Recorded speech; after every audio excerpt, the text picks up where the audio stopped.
June 13th, City Council of Pacifica, and we will have roll call, please. Councilmember Keener. Here. Councilmember Neihardt. Present. Councilmember Irvin. Present. Mayor Pro Tem O'Neill is excused. Mayor DeGree.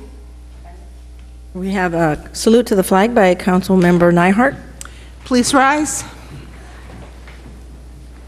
I pledge allegiance to the flag of the United States of America and to the republic for which it stands, one nation, under God, indivisible, with liberty and justice for all. Thank you. And to Mayor Pro Tem O'Neill, we hope you're doing fine. And so we have a closed session report. Session and nothing to report. And that's not because we're hiding anything. We didn't have a closed session. So special presentations this evening. We have 3 wonderful presentations. The Pacifica Chamber of Commerce and the Proclamation for Police and Fire Departments and the Proclamation for Amateur Radio Week. So we'll start with the Chamber of Commerce presentation.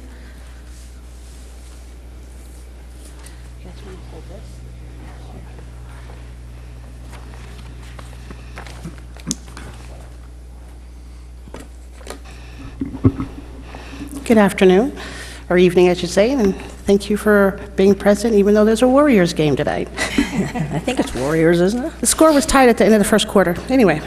Thank you for that. SafeWise is a company that reviews and compares home security systems, and in that process, they also keep track of violent crimes in the city across the U.S.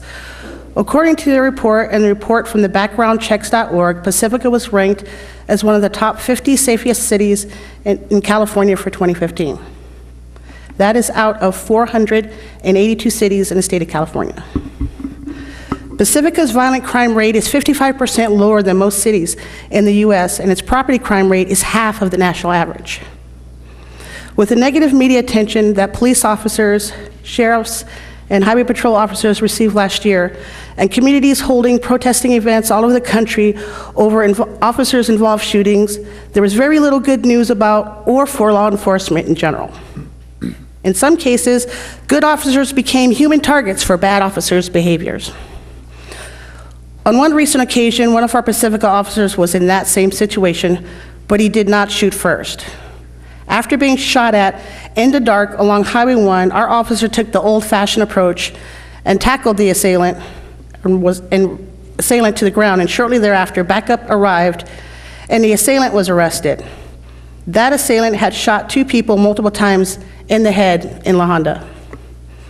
Being one of the top 50 safest cities in California for 2015 should be recognized and applauded. We know that our officers are not perfect, but to make this happen, it takes commitment, hard work, community involvement, and dedication.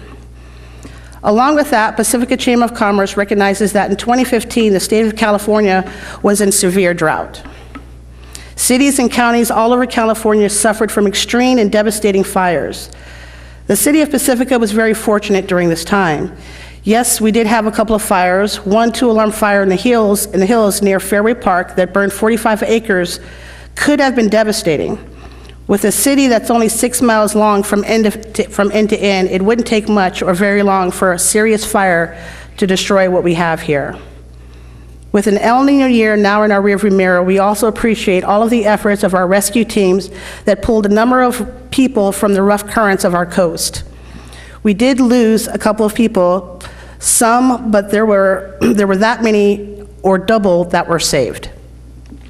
So for everything that they do that we know of, and I'm sure there is an even larger amount of effort that we don't know of, it is with great pleasure and honor that the Pacifica Chamber of Commerce recognizes both our police and fire departments for their hard work and efforts in keeping our city and citizens safe from violence, harm, and fire, as well as placing us in the top 50 safest city in California. At this time, I'd like to have the chief come to the front, along with our fire chief as well. Are there any other uniformed officers? Do you see any other?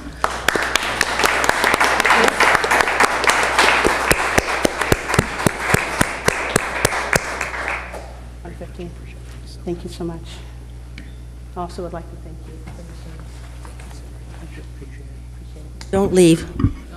Don't leave. So I really want to thank the Chamber and you, Vicki, for this. This is a wonderful, and really appreciate your stepping up and doing this for us. And as we see in the news all the time, and as Vicki alluded to, when they put that uniform on, you never know what's going to happen, and it does happen.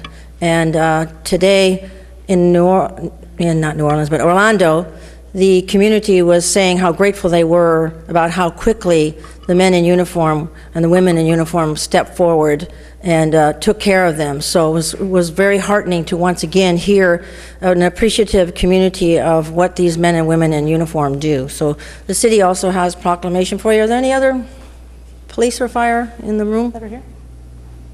No. So I'll start with the police officer, and thank you for mentioning Officer Matt Sheedy. I also want to remember Officer Jaquith, who was stopping somebody on the way up to Highway 1, and they decided to put the gas pedal on, and she's permanently disabled. And these are, very sobering things. So we appreciate all of you that put your uniform on for us. In recognition of the Pacifica Police Department, the top 50 safest city in California. Whereas SafeWise has examined data from the most recent FBI crime report in the United States and married it with their own thorough research to produce a comprehensive list of the 50 safest cities in California with 20,000 residents or more as of 2015. Whereas overall Pacifica's violent crime rate is 55% lower than most cities in the United States, and its property crime rate is half the national average, whereas the crime prevention adds immeasurably to the health, safety, and vigor of our community and should be encouraged and supported by government agencies, private businesses, merchants, chambers, schools, community clubs, and neighborhood associations. Whereas because of the hard work and dedication of the Pacifica Police Department and their proactive approach in the community, Pacifica residents and visitors alike enjoy a friendly atmosphere, safe streets, and a low crime rate. Now therefore be it resolved that I, Sue Degree, Mayor, on the behalf of the entire City Council, do hereby congratulate the Pacifica Police Department on receiving the distinction of the top 50 safest cities in California and the award from the Chamber today on this 13th day of June 2016. So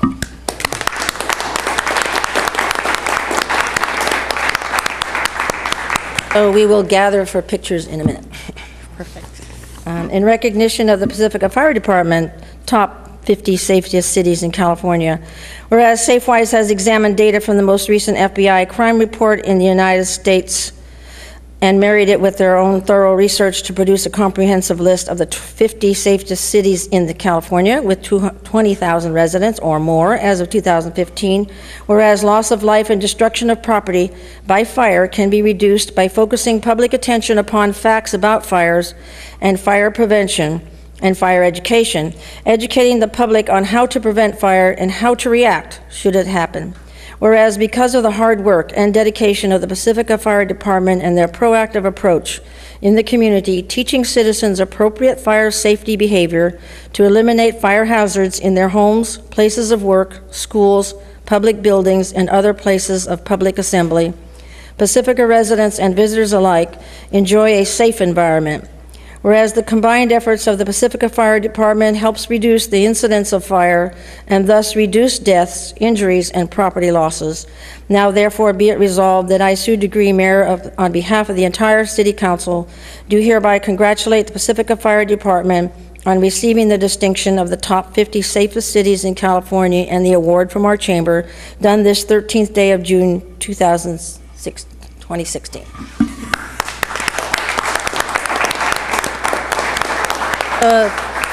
We could be honored with some photo taking with you folks.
And nobody leave yet.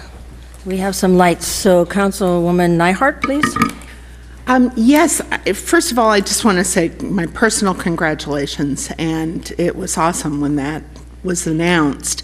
But I also wanted to comment to everybody that, and you may already know this, that my colleague Janine Lokes and her chief in Orange are going to post to receive, or maybe they've already done it, but it's this month, a media award in the best practice for the videos and for taking the post-training, the police officers training, and actually using the CIT techniques and methods and modifying that for working with individuals who have mental illness. And I really wanted to stress that it was our city that brought that to all the officers and all the stations in San Mateo County. So I really think that not only are you creating safety for our city, but you're doing so much more for the county.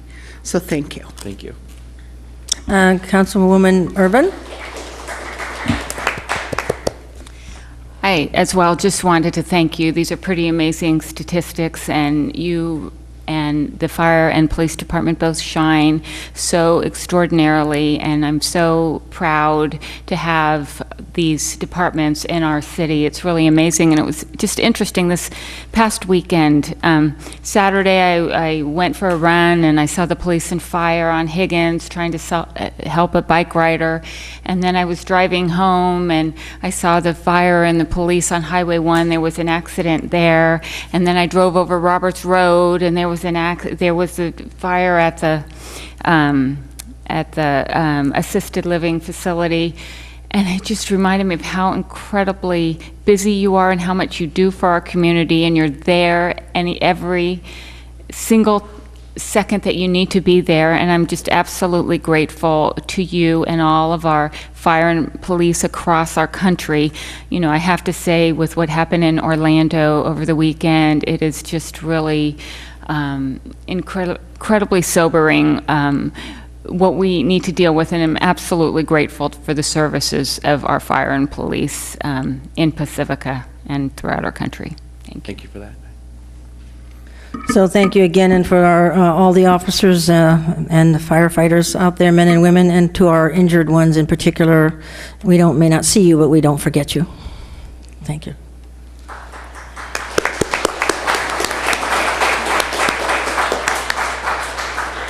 Again, thank you to the Chamber for that, too.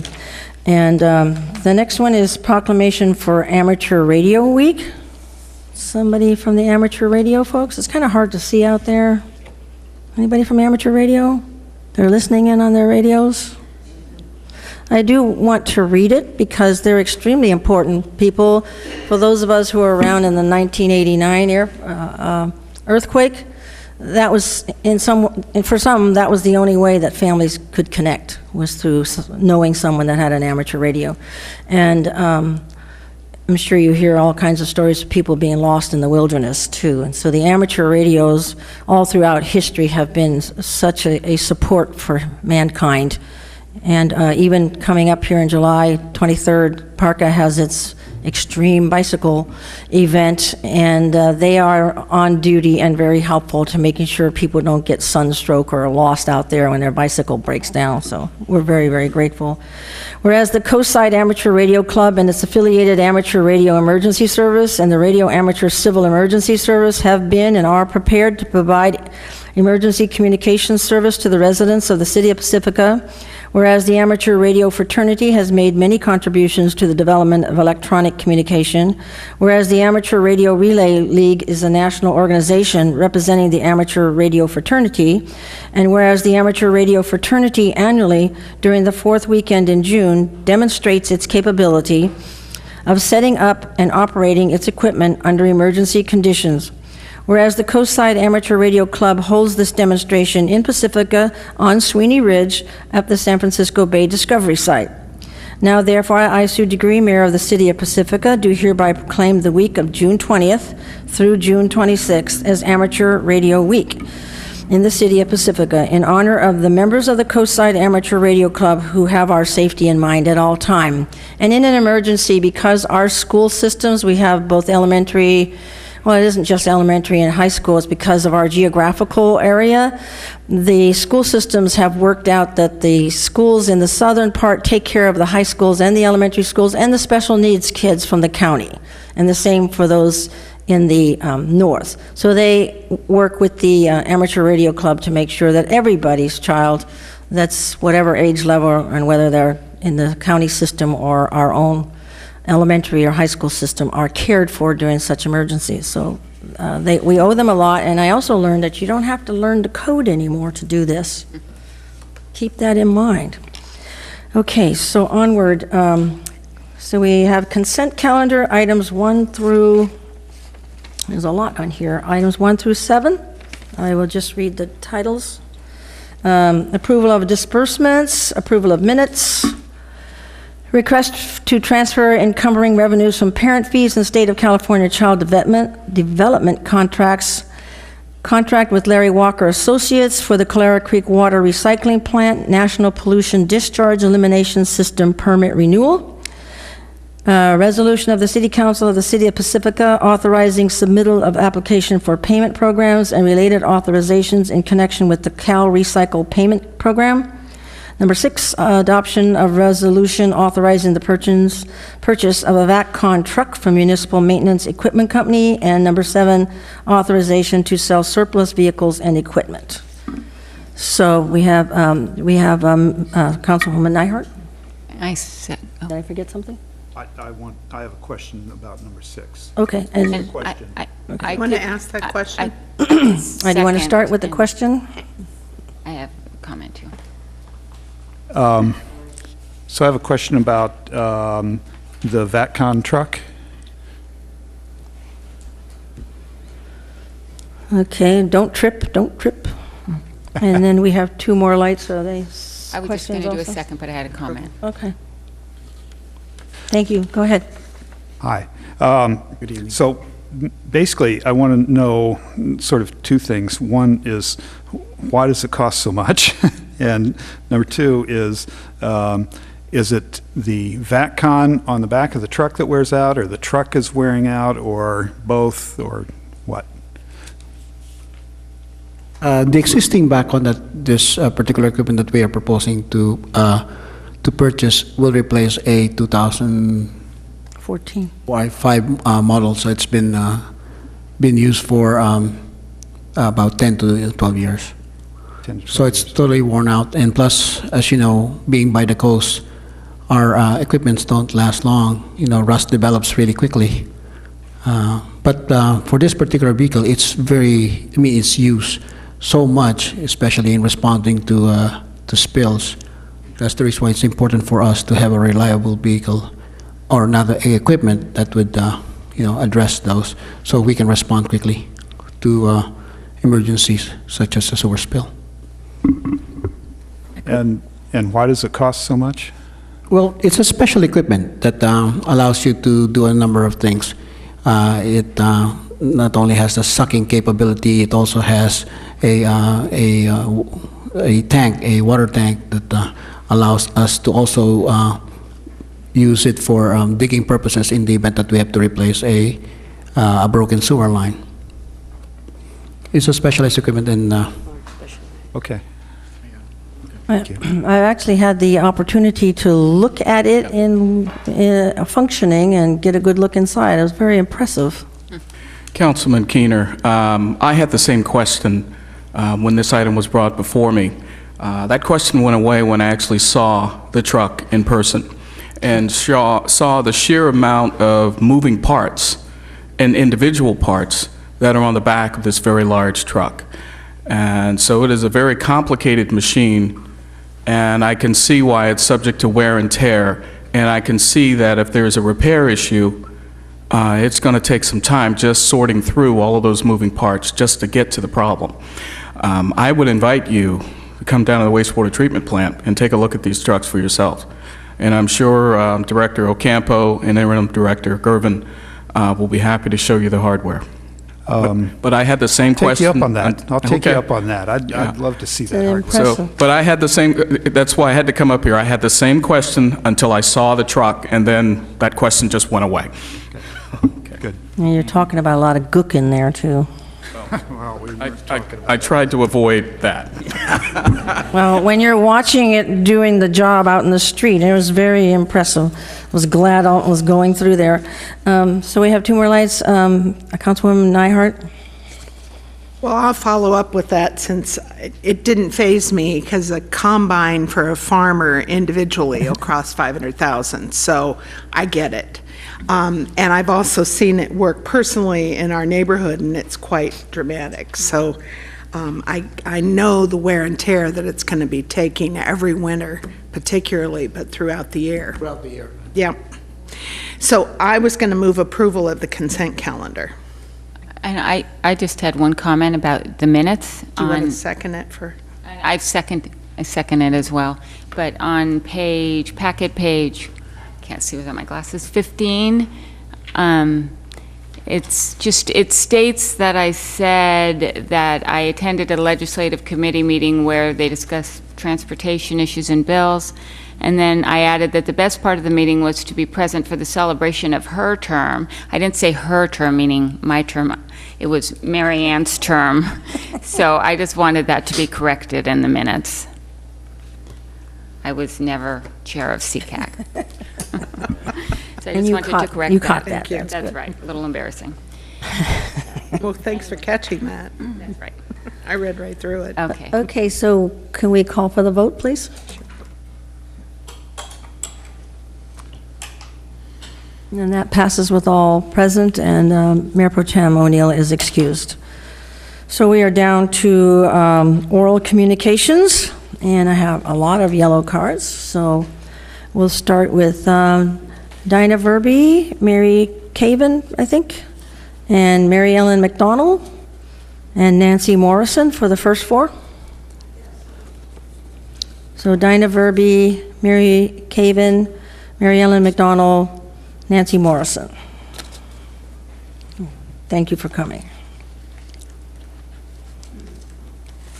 Thank you, Dinah Verby, Pacifica. The score is 61, tie game, halftime. Oh, thank you. Wow. I'm here to request that the City Council place on its next agenda an item that would direct the city attorney to prepare a report on the quarry ballot initiative that will be coming up in November. Specifically, the election code section is 9212, and what it is a direction from the council asking the city attorney to prepare an impartial analysis in response to specific questions about the impact of the measure. Many of us in the community feel that the ballot initiative being proposed by the developer is extremely confusing on a number of levels. One thing that's very confusing to the public is whether or not there would ever be a future vote allowed for residential housing. At one point in the ballot language it says yes, at another point it says no. Another thing that is very confusing to me, and I've read it 5 times, is that it appears that the vote would only really authorize approval of residential development without requiring any commercial development. And that's a really big concern for me because it seems that the only reason we have the public vote is to make sure that we do get the economic revenue from the commercial development. And it seems to me the initiative would not require any of the commercial components to be built, and that in essence, it would just be an approval of housing without any guarantees of commercial. These are points that the public really needs to understand and know and have the benefit of the city attorney's answers to. There's precedent for this. It's allowed by the elections code. We did it 10 years ago for the last quarry initiative proposed by Mr. Peebles, and the city attorney then prepared a very comprehensive report under Elections Code 9212. So I'm asking, because there is, I understand it's time sensitive, that the report would have to be prepared, I believe, within 30 days after the city clerk certifies the initiative. So that might be coming up very quickly. So we're asking that you move on this very quickly and give direction or place this on the very next agenda so that it can be done on a timely basis. Thank you. Thank you. Mary Caven?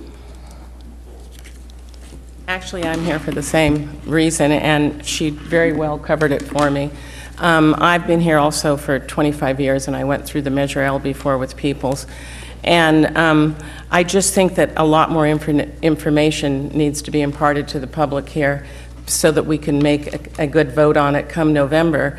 And it's just very confusing. I have read everything that's been distributed, what's been mailed to me, and I've read the initiative, and I think there needs to be a lot of clarification on the initiative, especially because I'm concerned that the residential will go through, it will be built, and the commercial won't. Thank you. Thank you. Mary Ellen McDonald? Good evening. I should just say I'm third. I third everything. I live in Valleymar, and I'm very concerned about where this plan is going in terms of traffic, and that's not being addressed in any way that I can see, and I just would like to know more about what's going to happen. So if a report can be prepared that will clarify this process for us, I would really appreciate it. Thank you for your time. Thank you for coming. And Nancy Morrison, Peter Loeb, Mike Bell, and Rhonda Johnson? Hi, so I'm number 4 asking for the same thing. And just wanted to point out that, you know, I was there when those first traffic study poles went up in my area in Rockaway, and noticed them all over town. And for these folks, the folks who want to develop the quarry, to have done that without consulting the city or getting any permits, I just think raises questions about their intent and respect for Pacifica and our rules, let alone if they want to change the rules about having to vote about residential in the quarry. Okay, thank you. Again, thank you very much for being here. Peter Loeb? Peter Loeb, I guess I'm number 5. We assume, we expect that the county elections office will certify that initiative petition very soon, and then it's going to come to you folks, and you will act to put it on the ballot, I assume. But there are a lot of people who are very concerned about what the impacts of that measure that will be on the ballot are, what it will do and what it won't do. So we're asking for an impartial analysis, a legal analysis of what it does. One of the things that confuses people the most is the language that says it will amend the existing ordinance, the 1983 ordinance that was approved by the vote of the people. It says it will amend that ordinance so that no further vote would be required for residential in the quarry as long as it met certain criteria. But people don't understand what that means. I'm not sure what it means, and several legal minds have looked at it and don't understand what it means and why that language is in there. What does it accomplish for the petitioner to have that language there? I'm very nervous about amending that 1983 ordinance. And so I want some impartial legal analysis that explains to me what that language means.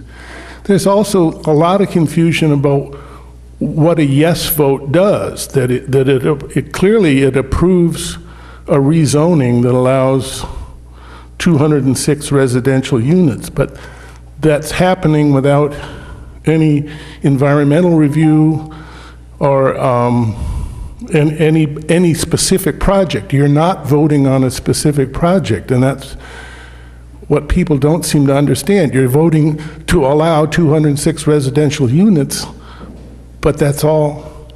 But there's no information, like as other people have mentioned. There's no traffic information. How is this going to work? There's no guarantee that the hotel would ever be built, and that's the appealing thing about the project. That's why people would want it to be there is the revenue from the hotel, but all you're really doing, it seems to me, is approving 206 residential units without a project plan at all.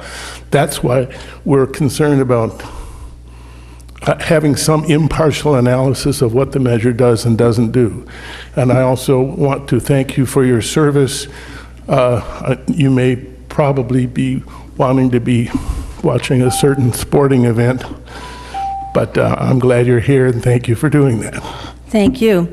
Mike Bell, Rhonda Johnson, Margaret Goodell, Kelly Bagdadnoff. Sorry, you're going to have to help me with that one.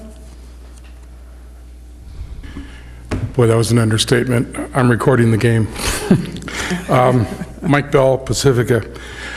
I was surprised to find out that our Public Works Department does not have contiguous records of how many repairs have been made to the Beach Boulevard wall, where the repairs have been made, and how much money we have spent on these repairs. I checked with the Planning Department, Historical Society, Pacifica Tribune, all with no luck. Finally, I found a ragged file in our library that contained yellowing newspaper clippings of the wall and began piecing together its history. So this is what I found so far. The wall was completed 30 years ago in December 1986. It was built to create a hard oceanfront edge to West Sharp Park and prevent the nearly annual washing away of the original Beach Boulevard. The wall was a pivotal part of an ambitious project to provide a beautiful and publicly accessible promenade along the ocean front, which would connect our future trail systems, the pier, the golf course, and finally stimulate business on a beautified palmetto. This is 1986. At that time, this was the third largest and most expensive public works project in Pacifica's history. It was purposely designed to augment our growing natural trail system and provide an alternate urban-styled experience with our beautiful coastline. It was a great idea and opened with much fanfare and civic pride. Then Mayor Peter Loeb called this a great day for Pacifica. Only 2 months after the wall was completed, winter waves battered and nearly wiped out 80 feet of the wall, including the concrete stairway at the foot of San Jose Avenue. The waves had eroded the footings, a large sinkhole opened up, and the wall sagged inward towards the street. Clearly, this was very frightening and perhaps embarrassing to the city. Emergency repairs were quickly made to our brand new $2 million wall, and the public was assured that it was just a freak event. The large sinkhole that just occurred 3 months ago happened exactly the same way and will cost more to repair than the original cost of building the entire wall. I've personally experienced at least 4 major wall failures and dozens of smaller sinkholes in the 20 years I've lived on Beach Boulevard. I'm not sure about how many other failures there have been or how many times over we've paid for this wall, but I am sure about this. This wall is not, was not, and never will be a seawall able to withstand the power of waves. It is a retaining wall only, designed to hold back sand. It has been trying to tell us that for 30 years. These expensive repairs and threats to life and property will never cease and only get worse over time. Please agendize this issue and ask the federal government, who seems willing to do so, to come in and build an authentic seawall. Thanks. Thank you. Rhonda Johnson, Margaret Goodell, Kelly Bagdadnoff, and Lori Goldberg, Brent Ritz, and Bridget Duffy. Good evening. My name is Rhonda Johnson, and my husband and I are residents of the Beach Boulevard community. First of all, I just want to thank this council and the city leadership for everything they have been doing on the Beach Boulevard seawall circumstance. It's been a critical issue for all of us in the community, and I appreciate the attention that's been given to it. I'm here tonight briefly to echo what you've heard from many of my neighbors, is to suggest that this committee, this council, agendaize the replacement of the seawall. This issue is important to the entire community for coastal access and for the beauty that it provides to the entire community. Young, old, visitors, residents, we all enjoy the promenade, and it's time to address this issue with replacement, to do what's needed to ask the government for the funding and to take those next steps. So please put it on your agenda in the coming weeks. Thank you. Thank you. Margaret Goodell.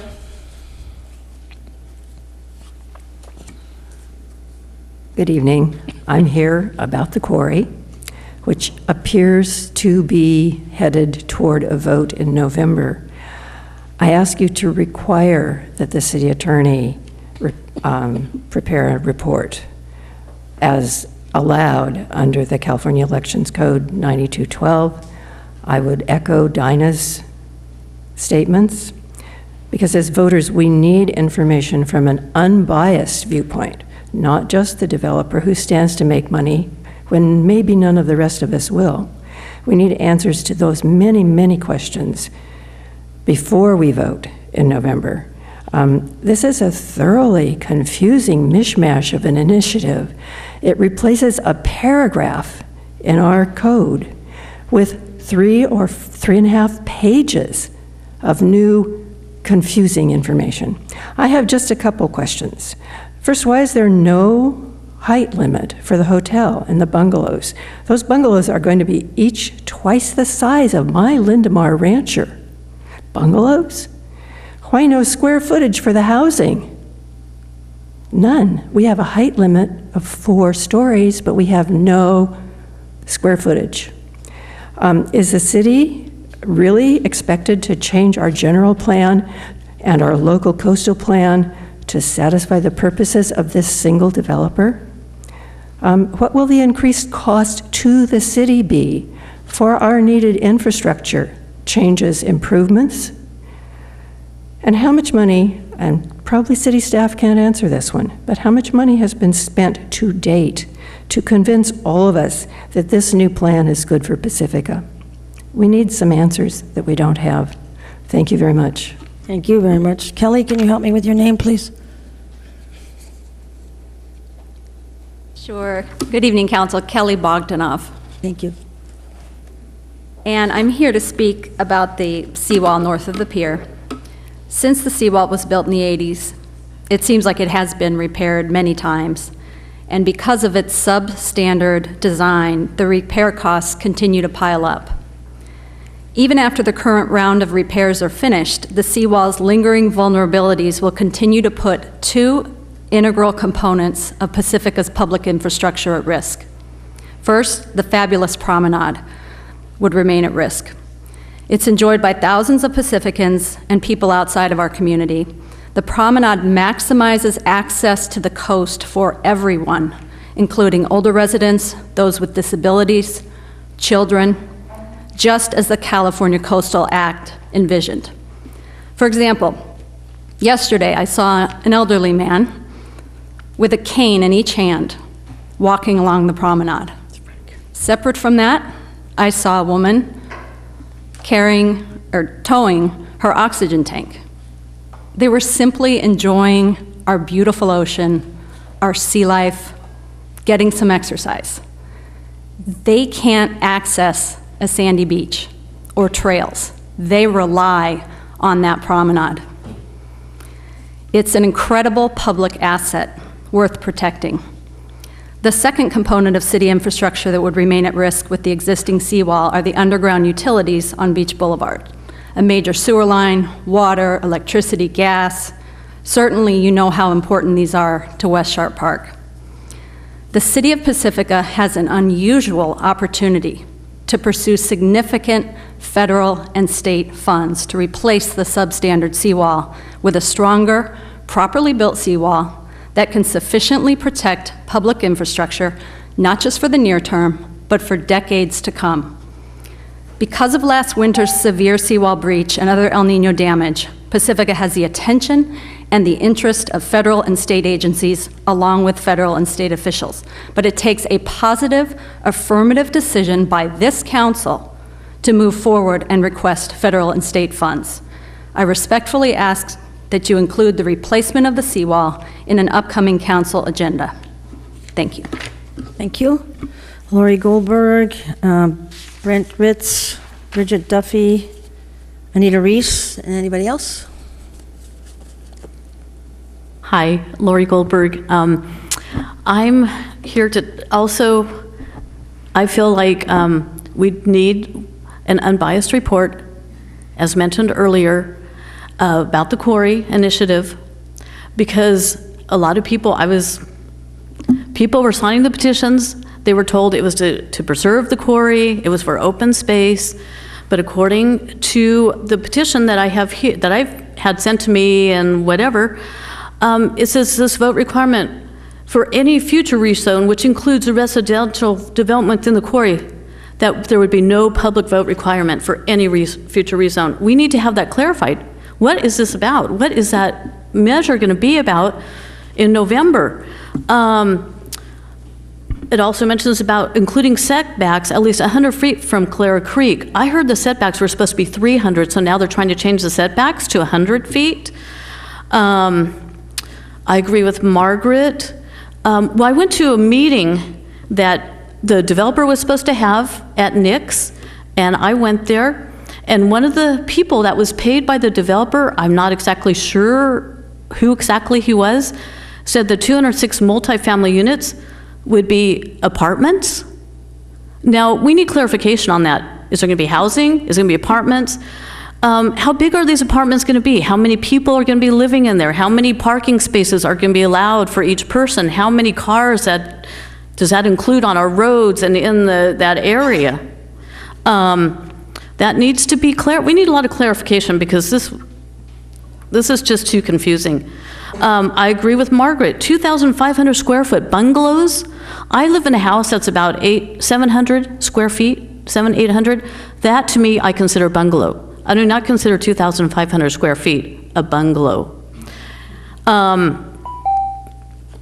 So I really feel like right away, something needs to be done about this. I mean, we need to know sooner than later. The public needs to be informed about what they're going to be voting on and what more clarification on a lot of this information. I think a lot of other people also clarified that, talked about that. And the 75% open space, someone told me that the developer can actually take certain sections and sell it to other developers. And the 75% would be permanently open space is not true. We need to get clarification. I don't care if this developer's from Michigan, he doesn't care about Pacifica. I've lived here 36 years, I care about Pacifica.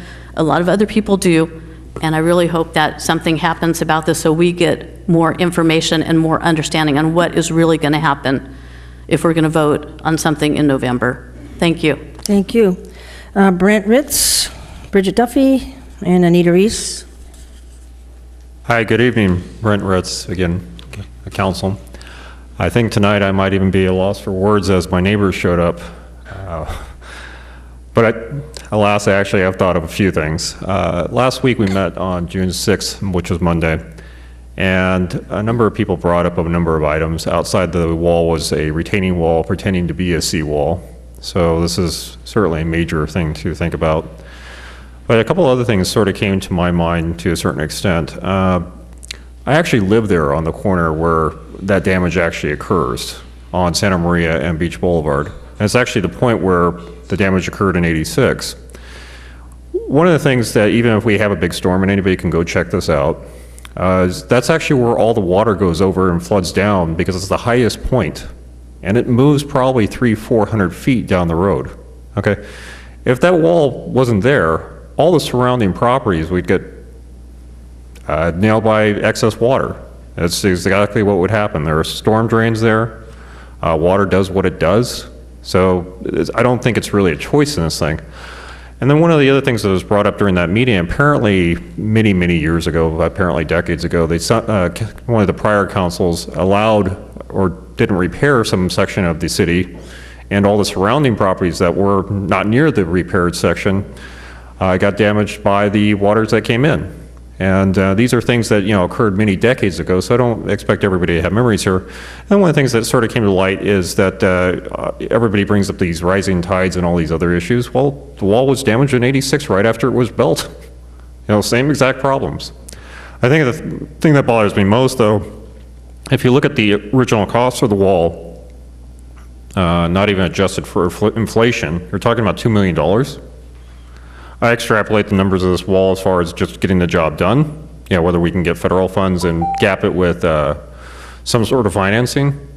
I look at the cost factor over a factor of 10, 20, 30 years, and I really don't see that cost being there in today's environment. All right, thank you. Thank you. Bridget Duffy, Anita Reese. Addie.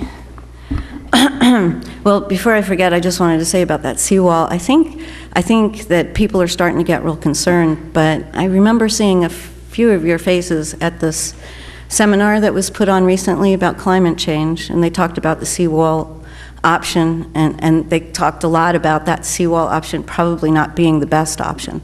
So the community is at risk because of climate change, which is happening, and it's not just affecting that part of the beach, but it's affecting our whole community, and it would be worthy of a discussion, is all I'm saying, not just an agenda item. The second thing was this quarry idea. It just strikes me funny because I know a lot of times people keep coming to this council asking to be heard a people's point of view, not a developer's point of view. And that resounding answer keeps coming back, no, we're not going to help you. So good luck with that, guys, quarry guys, because I'm here because I've been rattling the cage about eviction notices, and I just coincidentally have now got a personal story where my almost 90-year-old mother, she'll be 90 in October, has basically been asked to leave for remodel and given a $900 rent increase, which $400 was a cash part of it, which I'm not complying with, and I don't know how long the situation's going to last, but I know that we all know what 90-year-old people are like, and if I pack up her stuff, she probably won't be moving back in. I don't think she'll make the move. She's very, very delicate. Her landlord's a good guy, has said to her, thank you, Joan, for being here. You literally paid my house off for me. And she's never made a sound, and she's been renting for 23 years, and she was planning on dying there, and I was planning on having her die there. And I still want to have her die there. But I don't think the landlord's going to listen to me, and I don't think this is going to stop until our government officials mandate our help. We need a mandate from the people that we elected. We have no other recourse. Okay, are you going to let me be dragged out with my 90-year-old mother? Because that's what I'm planning on doing. I'm not taking her out of that house. She's paid that house off twice since she's been there. So I'm just saying, the people need to be heard by their elected officials. This is a crisis. The developers are heard. The real estate industry is heard. The people need to be heard. It just has to happen. I mean, I really have to say that you will be held accountable. You are the only recourse we have. Okay, thank you. Hang in there. Anita, and anybody else? Right now, it's the last card. Anita Reese with the Pacifica Resource Center. I just wanted to give you all a couple of updates. We are in the middle of, well, school's just ending and we're talking already about back to school. So we're planning for back to school now. We're currently signing up families and re-enrolling them in our food programs, the monthly food programs like Family Harvest and Produce Mobile. So if anybody out there needs help with back to school supplies, I know we're still trying to figure out, graduations and all of that, but we're already planning for that. We are signing folks up until July, I think mid-July. So we do have some time still. And we are planning to do packing and distributions this year at St. Andrew's Church on Saturday, August 6th. So in past years, we've packed elsewhere because we don't have room, which was changing soon. And then we would bring all of the backpacks back to our office and then do distribution the following week. This time we decided we would just do it all there, which I think will be much more efficient and fun. I think we'll get it in and out. I mentioned having more room soon, so we started the prep work to install our portable building last Wednesday. So if you have a chance to stop by and check it out, it's totally different than it looked like before. I've also been posting pictures to commemorate the change on Facebook, so you can check out all of the pictures that I'm posting, along with video, because those mini excavators are pretty cool. I am hoping to use it at some point before he's finished. And along with that, the building is scheduled to be delivered on June 22nd. That should also be pretty cool to see, which is next Wednesday. And then at the same time, we have a team build project through Rebuilding Together coming the week of June 20th. So on June 22nd and the 24th, we will have volunteers, 30 to 40 volunteers from Google, who will be helping to refresh our current building and get it ready. So it will now match the new building. So exciting news, exciting stuff happening, and hopefully you guys will have a chance to stop by and check it out. Thank you very much. That is exciting news. Any more yellow cards? So as you know, council cannot discuss these items, although we definitely listening. In the interest of time regarding the vote, however, for city attorney, city manager, the 9212 unbiased report by city attorney, I think like we did 10 years ago. So are you watching that timeline? I'd be happy to offer an update during staff's updates. Okay, Just a few thank you, because we don't, the public education of the public is important. Okay, where are we? So that was the orals, and we are now to council communications. Everybody want to, okay, council member Keener?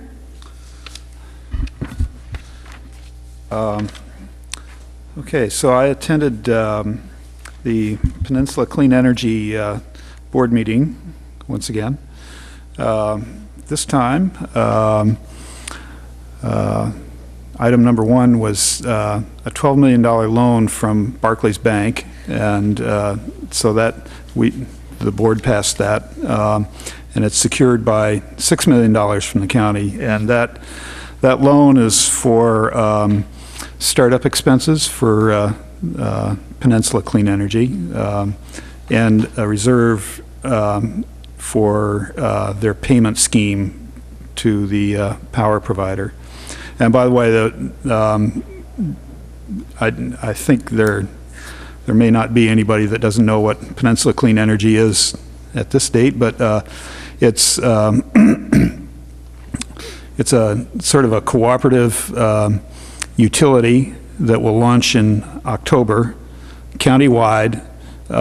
It will provide 50% renewable electricity and an additional 25% carbon-free electric power for less than PG&E. And the billing, you won't notice any major differences in your bill. In other words, your bill will still come from PG&E. Peninsula Clean Energy just supplies the power. So I mentioned that the payment scheme, just in passing. So that's the major part of the negotiations with the three power providers that are ongoing, and so they call it a lockbox, and it's basically just a mechanism to make sure that the power providers get paid first, and Peninsula Clean Energy takes what's left.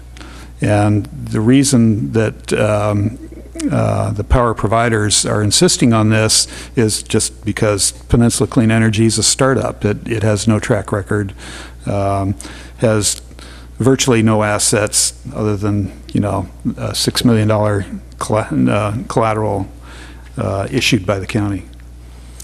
So that's basically where Peninsula Clean Energy is at. The other thing I intended was the Pacifica Resource Center board meeting, and I have a few other things other than what Anita covered. So it's slightly old news now, but the Pacifica Resource Center is now officially a 501c3. It's its own entity, and the advantage is that it has it no longer has to make a percentage payment to a sponsor organization, and it's just less clunky on administration. And Anita mentioned that this month the new portable housing unit will be installed. The food bank will go there, and it'll go in the vacant lot next to the resource center on Palmetto. And finally, on this, there's going to be a fundraising event focused on the relaunch of the resource center, both the shift to 501c3 and celebration of the new building. And this will be at 6 o'clock Saturday, August 20th at the Resource Center on Palmetto. And I'm sure there'll be future communications about that. And finally, we want to thank Christian Murdoch for assistance with the permits for this. And that's it.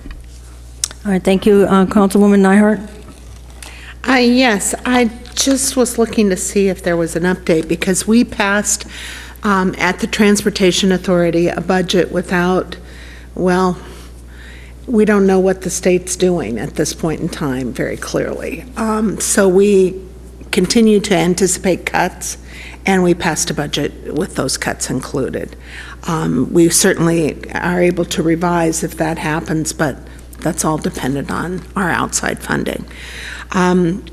I did ask, because I was out of town last week, Councilwoman Karen Irvin, who's my alternate for CCAG, to attend, so I'm sure she has updates from that. And I wanted to tell everybody that the executive board of the Association of Bay Area Governments will meet our July 1 deadline for the final decision on the merger and how the merger goes forward with the Transportation Authority. And that will be this Thursday, the 16th. And that's all for right now. Thank you. Councilwoman Irvin. As Councilmember Nyhart just stated, I did attend the CCAG meeting, very packed with important information. They had two presentations there. One was about sea level rise from San Mateo County, and they're launching a new project that's being funded by FEMA. It will be at Coyote Park or Coyote Point, I believe, and it has these virtual reality devices. They're called owls, and you can look in them and you can see what it will look like with sea level rise, with all different levels of sea level rise. And they also propose a variety of different adaptations that they can do, creating beaches in certain areas along there. It's really pretty fascinating and very worthwhile, I think, to go and take a look when it is up and going, and that will be in July. And I think there's going to be a lot of information in terms of where it's at and when it will be, and it's a great tool to get community involvement in sea level rise and what we can do to face it head on. So that was one of the presentations, and another of the presentations was from 21 Elements.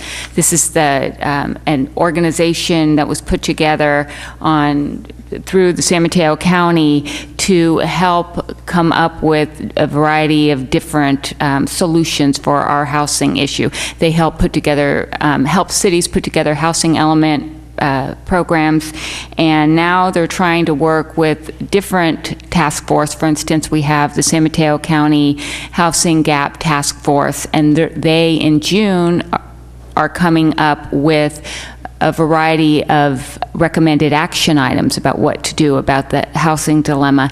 And so what 21 Elements does is they work with organizations such as the Housing Gap Task Force to come up with actual how to enact those action items. So it's just, it's an organization that really helps coalesce all the different things that all the different cities are doing in our region and beyond our region to provide different recommendations to the city when they're facing the same issues. So very worthwhile and interesting presentation by 21 Elements as well, and that will be something we'll be working on in the months and and years that we're facing. Another issue that they talked about was the legislative committee, which both Councilmember Neihardt and myself are part of.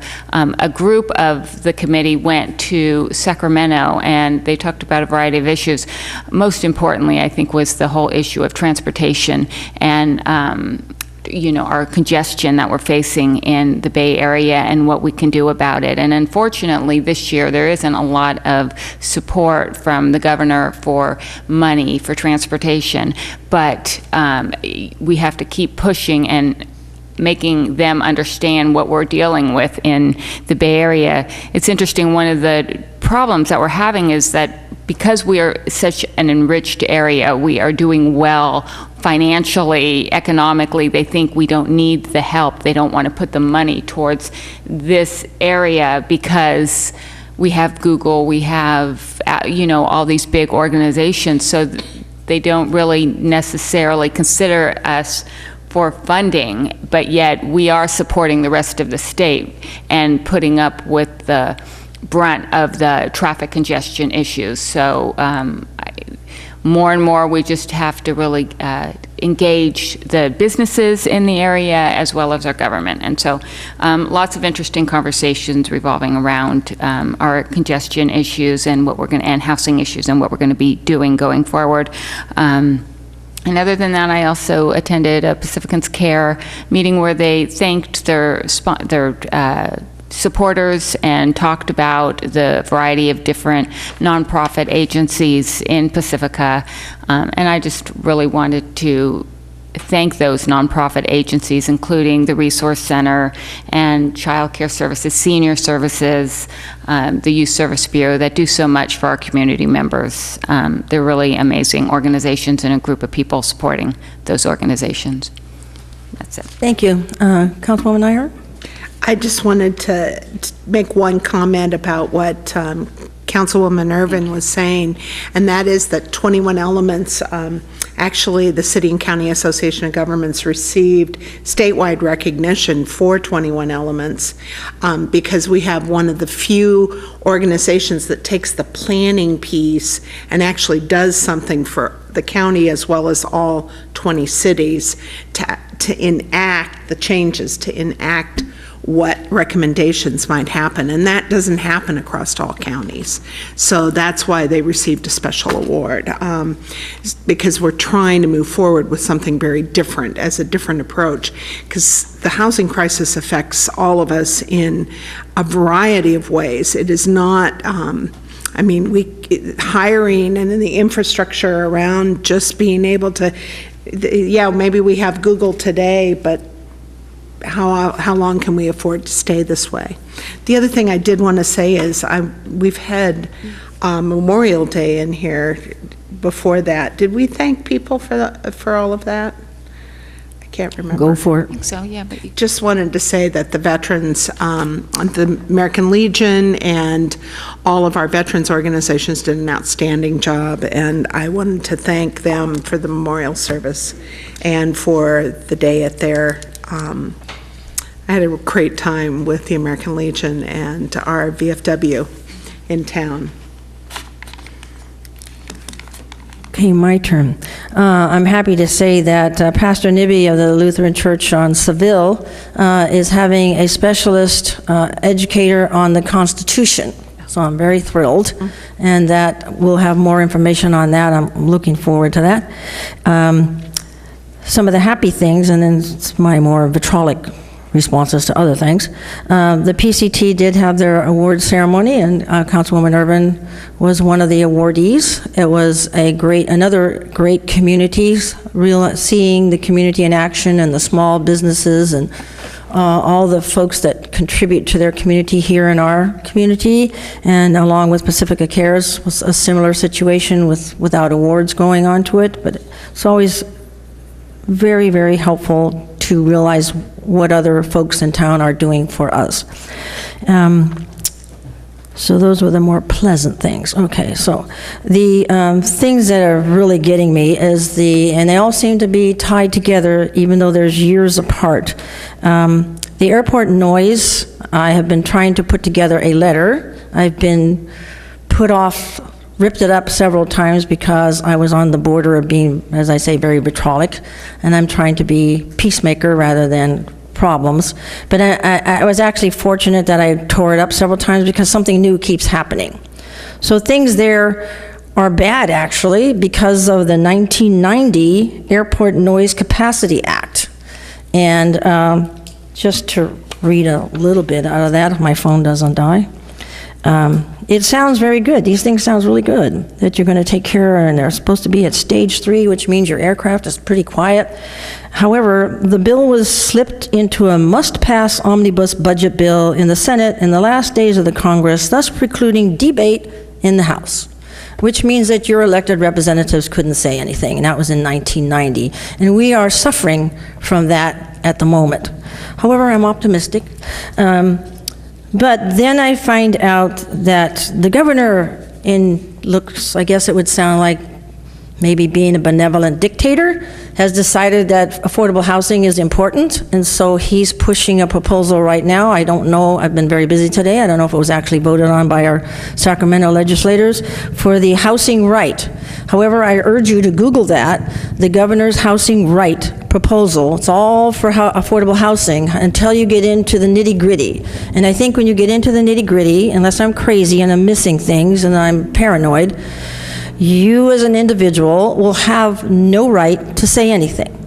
You cannot appeal to your elected representatives because your elected representatives are also being denied discretionary powers. I have to thank our city manager for alerting me to this.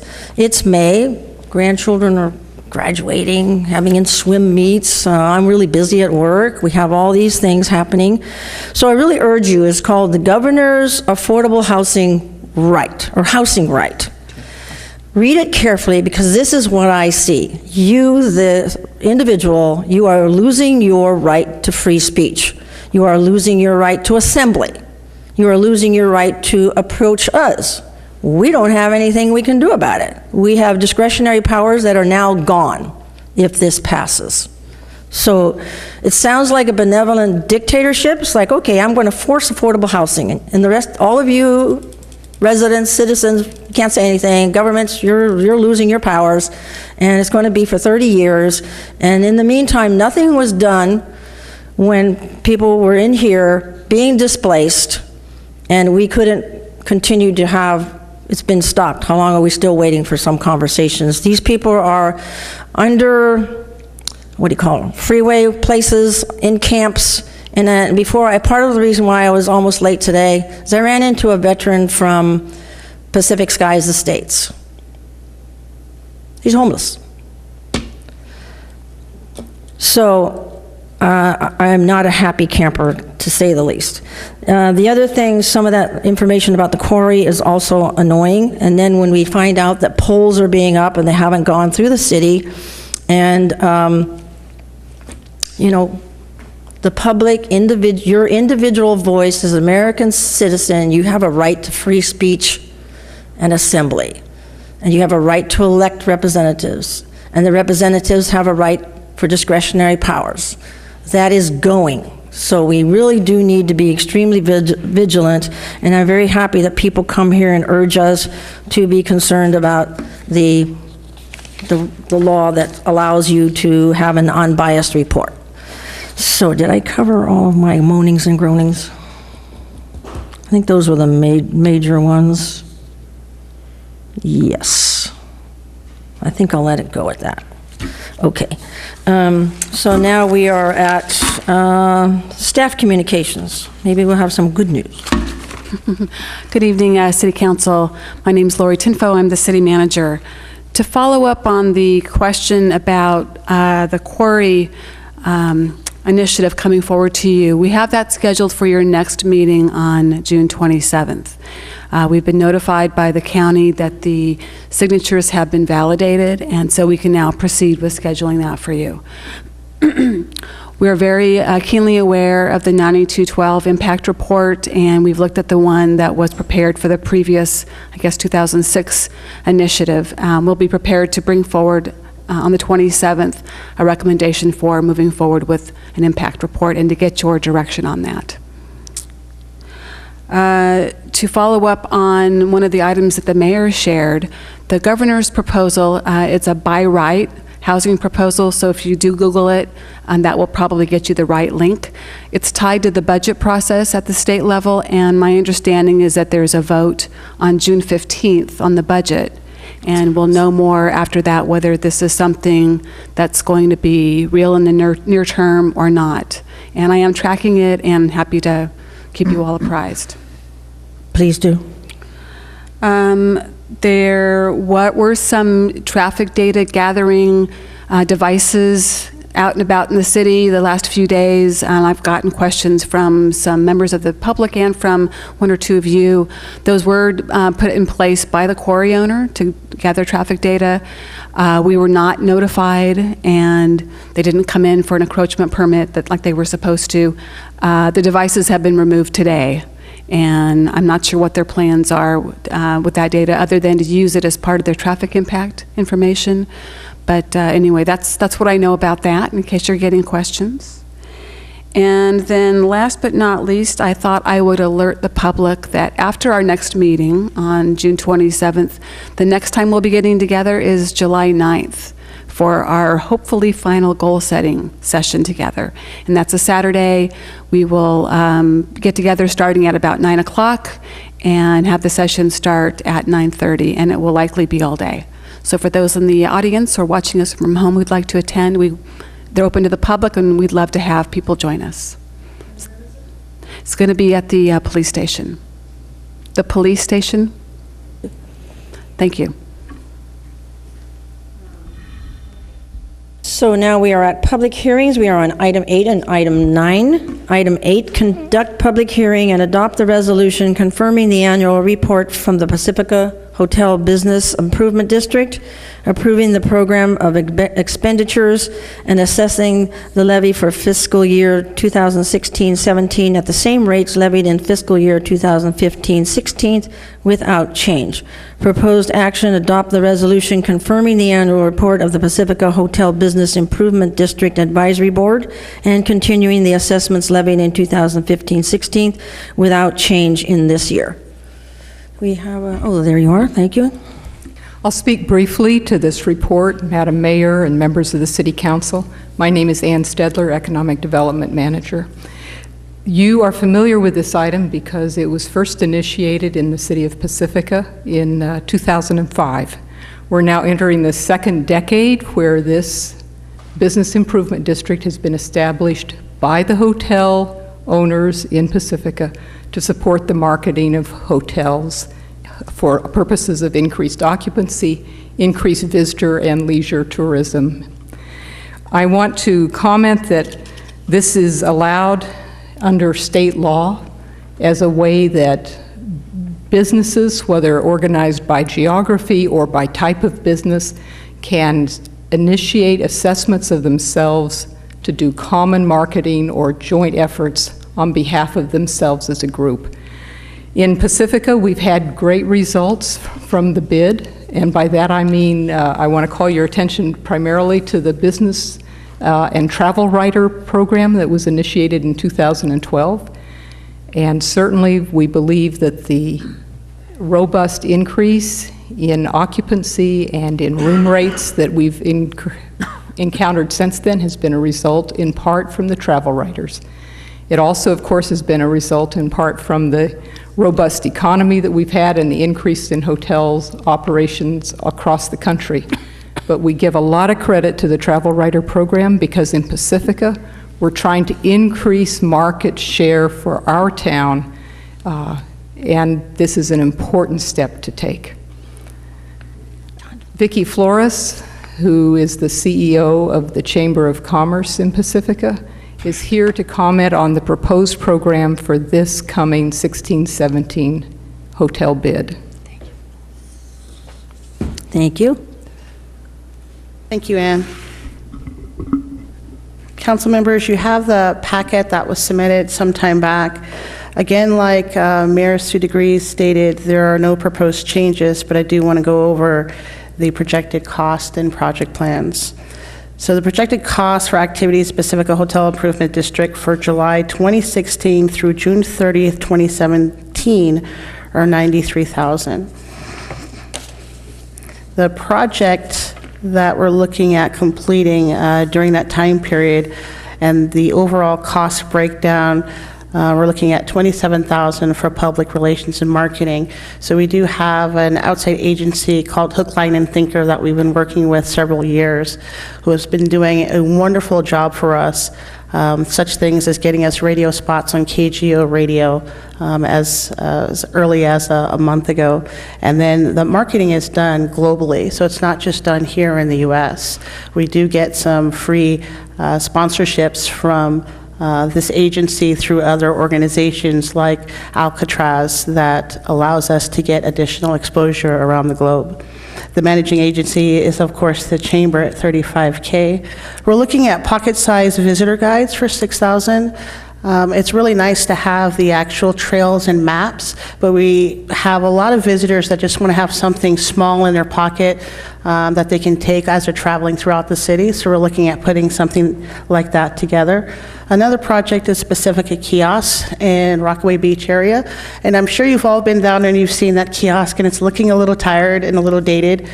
We do kind of dress it up during the holiday season, but we would like to do what we consider an extreme kiosk makeover and really make that a centerpiece for the Rockaway Beach area, and also to have a digital screen there so that visitors can see where to go, places to visit, things to do in Pacifica, for example, on weekends when the chamber office is actually closed. So it would have something like, you're here, you know, there's a castle tour this weekend, hey, go over here to, you know, this restaurant, they're having a special, and we could probably generate a little bit more revenue if businesses would like to advertise their features there as well. Other advertising, for example, this past year we put an ad in the Giants and Warriors yearbook, which is a huge plus for us, and you can imagine that Warriors yearbook is probably selling like hotcakes across the country, and now Pacifica has a quarter-page ad inside of that, and we just started the Giants season, and of course they're in first place again, so Pacifica is also represented well there. We're also looking at upgrading our Visit Pacifica website to be something more substantial, and then also finalizing our mobile app. Now, I know last year there was documentation on a mobile app, and it didn't really pan out well. So I myself have built a mobile app, and it's about $1,000 left before it's finalized. So there was no loss. I took it upon myself to build that. So I'm here to answer any questions you may have. Sounds great. Thank you for that. Thank you. Any little questions here? So I do have a question. So are you folks talking about being open on weekends sometimes, or maybe? We are looking at getting some interns possibly for the weekends. During the summer months, we did have a few weekends that we were open last year. The 2 interns that we've been dealing with for the past several years have now graduated and have gone off to college. They've actually came back this past holiday season saying they really like the internship, so even though they're in college, they may be considering that. But we do have feelers out to some of the high schools to also have interns, so our office is open a few hours on the weekends. And I think the booklet would be really good. I had a very busy 15 minutes before I came here tonight. 3 people came into the little chit-chat, wanted to know for breakfast, and they were so busy in there that the young lady couldn't answer, so I asked them what they needed and was able to refer them. They were from Switzerland. Yes. They're very happy to know that there is a place nearby to eat breakfast. Exactly. Great. But that would be very helpful. Right. That would also go out to the hotels and businesses as well as a quick handout for people. Thank you. And that reminded me, the AAUW had an installation too, and they are connected. They are actually embedded in Skyline College, and Dr. Stroud was speaking. One of the big issues was also helping transportation be better in Pacifica so visitors can, so we can work on that for sure.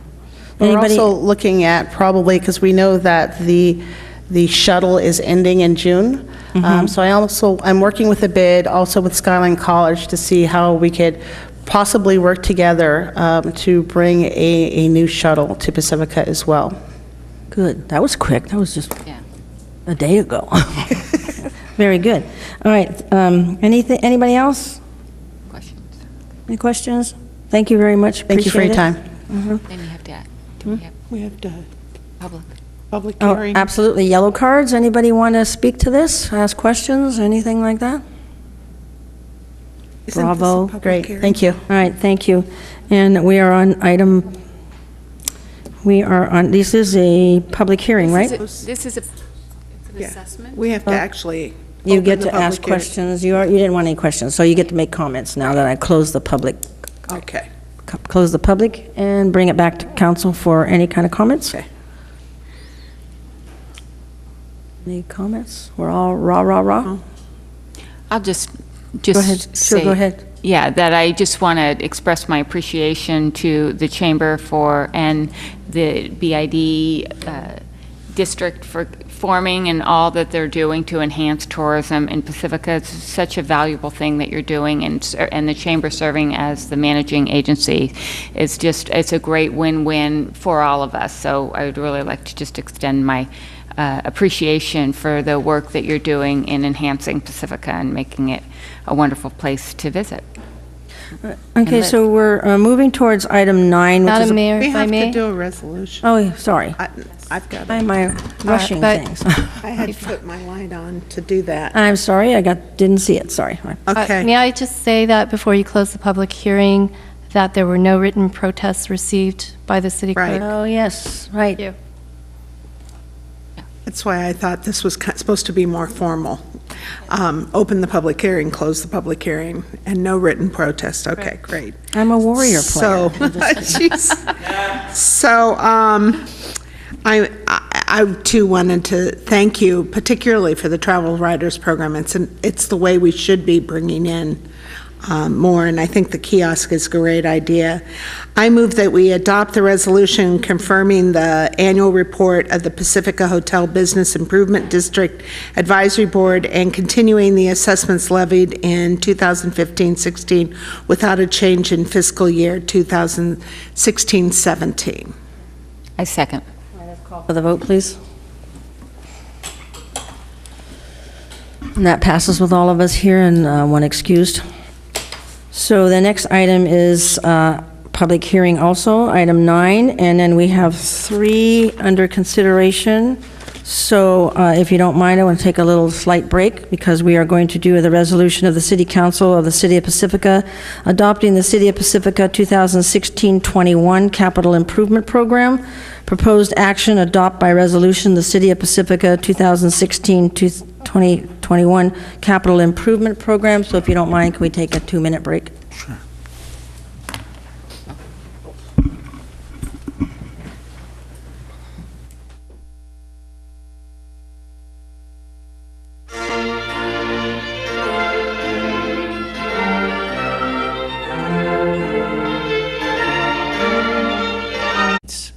The proposed 2016-2021 CIP enumerates recently completed, ongoing, and anticipated public capital improvements and facilities.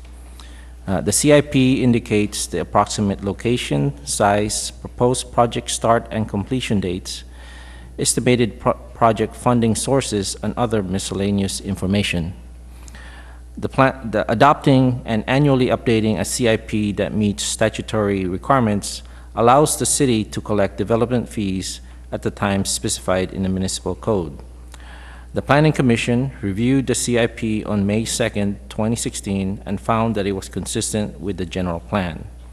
Staff therefore recommends the adoption of the resolution of the City Council of the City of Pacifica adopting the City of Pacifica 2016-2021 Capital Improvement Program. Project managers from all departments are here tonight to answer any of your questions. Thank you very much. Thank you all for being here. Any questions at the moment from council? Seeing none. I don't have any yellow cards, but if anybody has anything to say about this item. In the public hearing. Did you want? Pardon me? Did I hear a voice out there? If I may interrupt for just a second. Sure. Procedurally, we should really be opening the hearing and then inviting public comment. Oh, officially, I have not opened. Well, I apologize. I didn't use make the those note. words. So we have an official opening of a public hearing. Is that good enough? Okay. Any questions? Anybody from the audience? Okay. Oh, just come on up. You can get that.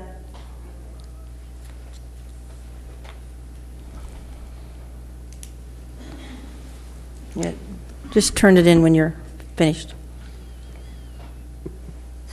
It was actually a question. Is that okay? I'm not saying we can answer it, but certainly go ahead and ask it. So is this a development issue? Is this a development? It's your Are you capital talking- improvement. It's Capital improvement. plans in works at the moment. It's an update to make sure that they're under the general plan correctly. And it goes from now until 2021? Yes. And But it's we already check been this every reviewed year, and everything? right? We do this every year. We do this every year. Okay. Then no comment. Okay, thank you very much. I don't see anybody else coming forward, so we will close public comment time and bring it back to council for deliberation. Close the public hearing. Say that again? Please close the public hearing. She did. Okay, so we're closing the public hearing, which means the public's part of it is closed, and the council's part is still going, correct? We have a Councilwoman Nyhart. So I'm ready to make a motion on this because I really appreciate the way this has been laid out over previous meetings. We've talked about it. I like the project style and the presentation. I find it very easy to follow, and it'll be better for the public in the future in terms of updates. So with that, oops, I went to the informational item, back up. Adopt a resolution of the City of Pacifica, of the City Council of the City of Pacifica, adopting the City of Pacifica 2016-2021 Capital Improvement Program. Thank you. Karen? Second. Second, okay, thank you. Call for the vote. And that passes with all of us here, one excused. And we are now in item consideration on the agenda. There are 3 items. Item 10, Planning Commission Annual Report to City Council. Proposed action, excuse me, motion to receive and file. So if the planning folks come on up. Welcome. And to Commissioner Clifford, who is not able to be here, I hope you're doing well.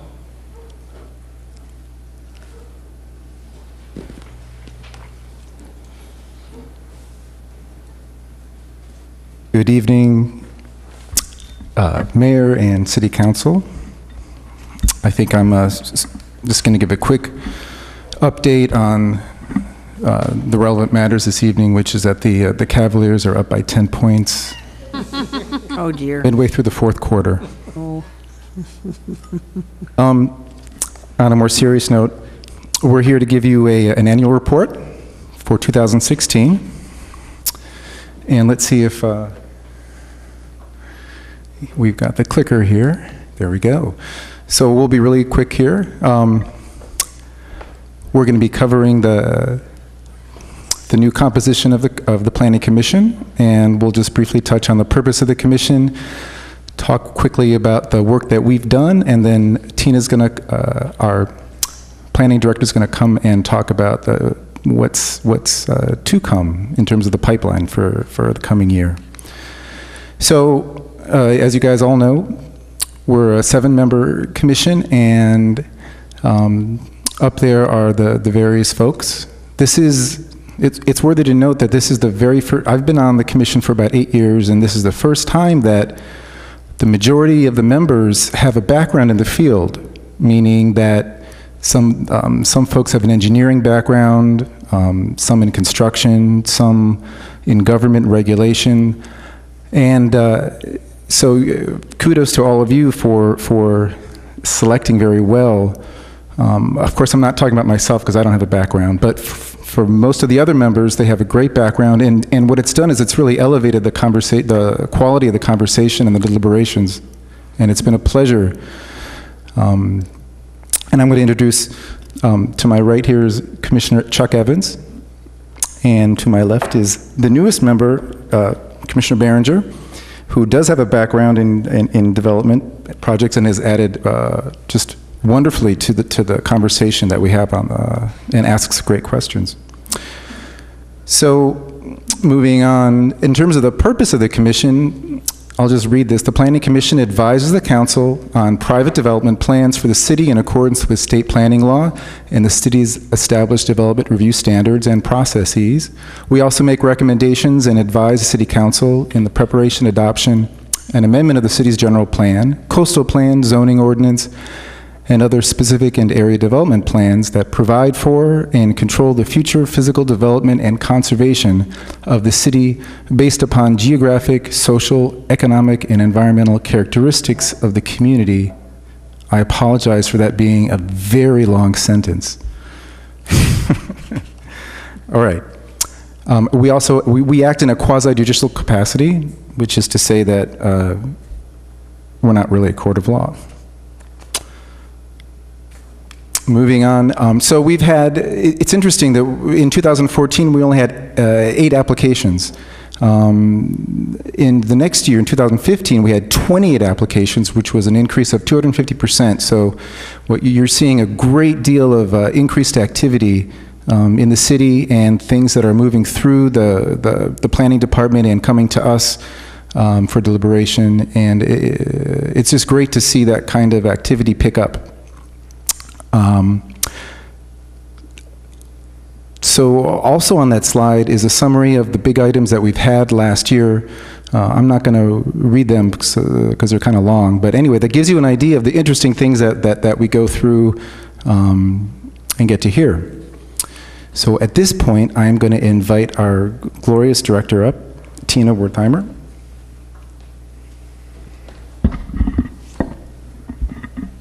Evening, Council. My name is Tina Wehrmeister. I'm the Planning Director, and although this is a annual report of the Planning Commission, we thought that the Council and the public might be interested in seeing some statistics about the activity that our department is seeing.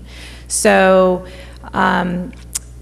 Chair Gordon had given you some statistics on how many applications came before the Planning Commission, and just some information on how many we're just seeing total into our department for the Planning Division is an increase in 300% over 2014. So we had 30 applications in 2014, and we received 90 planning applications in 2015.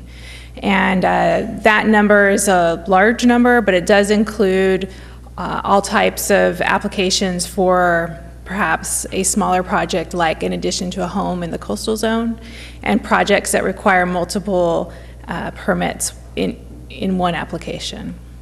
And so the next set of numbers on this slide is a little difficult to read, but this is building permit activity, and you'll see that the number of building permits increased 18% between 2014 and 2015, from 1,500 permits to over 1,700 permits. Correspondingly, the number of inspections increased 25%.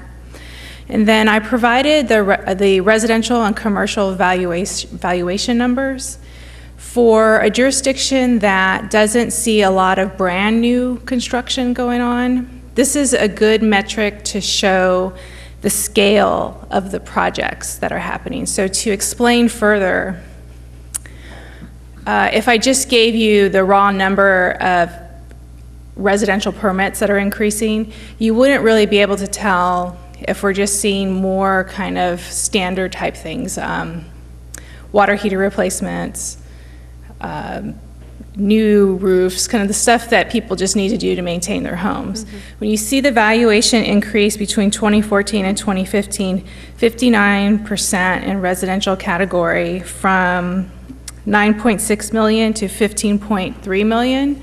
Yes, there are some new homes, but that also does show that folks are doing major remodels to their homes. They're investing into their properties, which is going to increase the property values in our town. And then on the commercial valuation, we saw significant increase of 185% valuation between 2014 and 15. So just over 800,000 valuation 2014. And in 2015, you'll see that it's 2.3 million. And then interestingly, year to date, we're already at 2.7, almost 2.8 million. And so that big jump in the commercial valuation in 2015 is primarily due to the Pet Food Express project in Lindemar and the Starbucks remodel over here at Manor. And then the big project in 2016 has been the Safeway remodel at Fairmont, which was issued and has started recently. So the next couple slides are things that, initiatives that we're going to be undertaking in 2016. This is going to be a repeat for the council because this was presented to you during the budget study sessions, but we are, again, continuing to engage the public. We're preparing minutes, regular minutes, which had stopped some years ago. We're hoping this year to convert to using Minute Track, which makes it much easier for the public to access and review the Planning Commission's agendas. Continued with expanded public hearing notice. Also, implement the council's direction at the last study session regarding hopefully getting some community meetings together before a project comes to hearing, and hopefully avoid so many appeals that we've been seeing. And then kind of related to an item coming up on the agenda is we'd like to use the website to provide more public information regarding projects that are coming before the city. And hopefully people will have more information, be better educated, and maybe they would appeal less, I don't know. So just a list of some of the major projects in the pipeline that the planning department's working on: Beach Boulevard project, including the new library, the quarry development, of course, the general plan update, housing element, implementation and affordable housing initiatives, climate action plan implementation, and sea level rise adaptation planning pending the recent Coastal Commission grant application. So with that, I'll open it up for questions and comments to your Planning Commission. Thank you. Any questions? So public first. You have any questions at this point? Councilman Keener.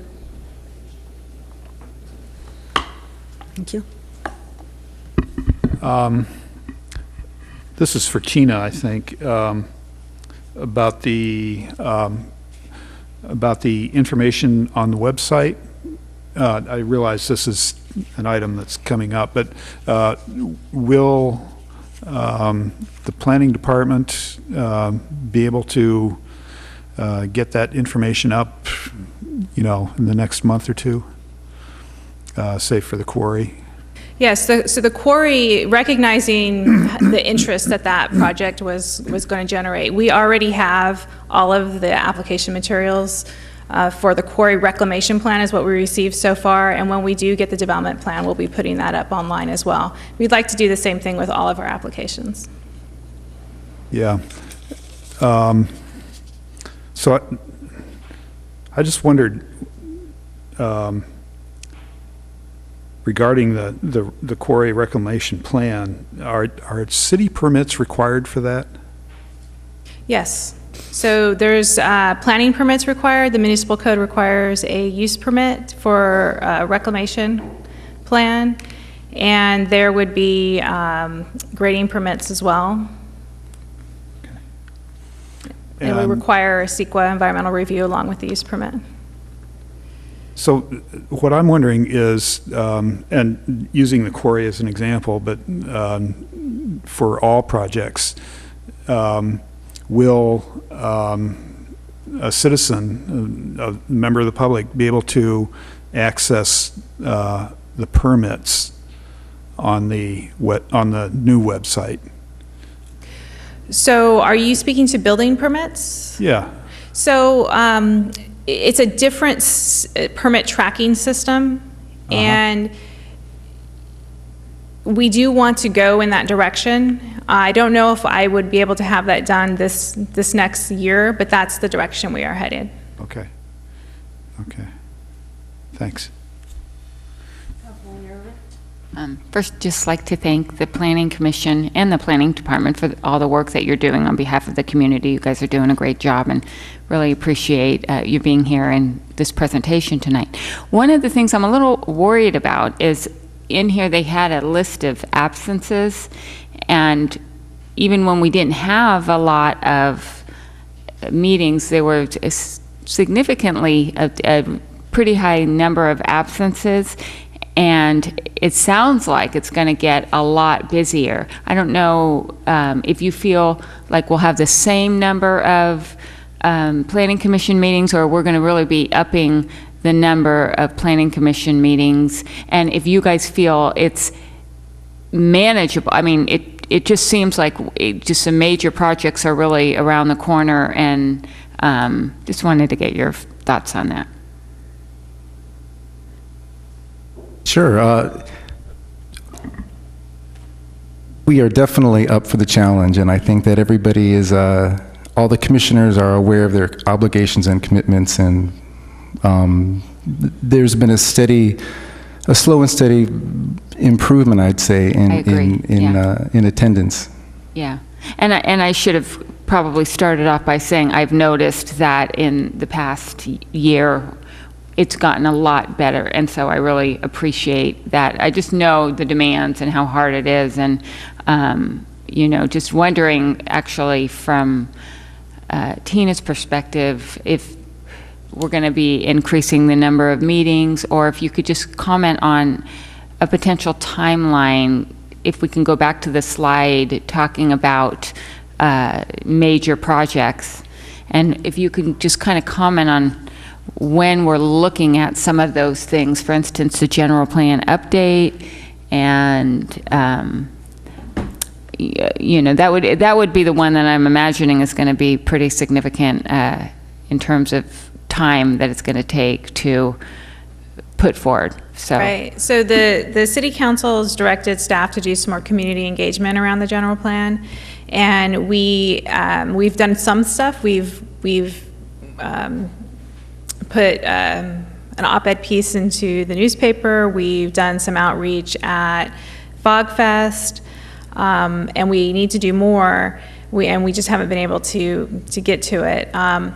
What's going to happen with the governor's by right proposal is going to be significant because it relates back to objective standards that are in general plans specifically. And so since the current 1980 general plan is somewhat lacking in objective standards, we need to evaluate that and bring that back to the City Council to determine how quickly you want to address that potential issue.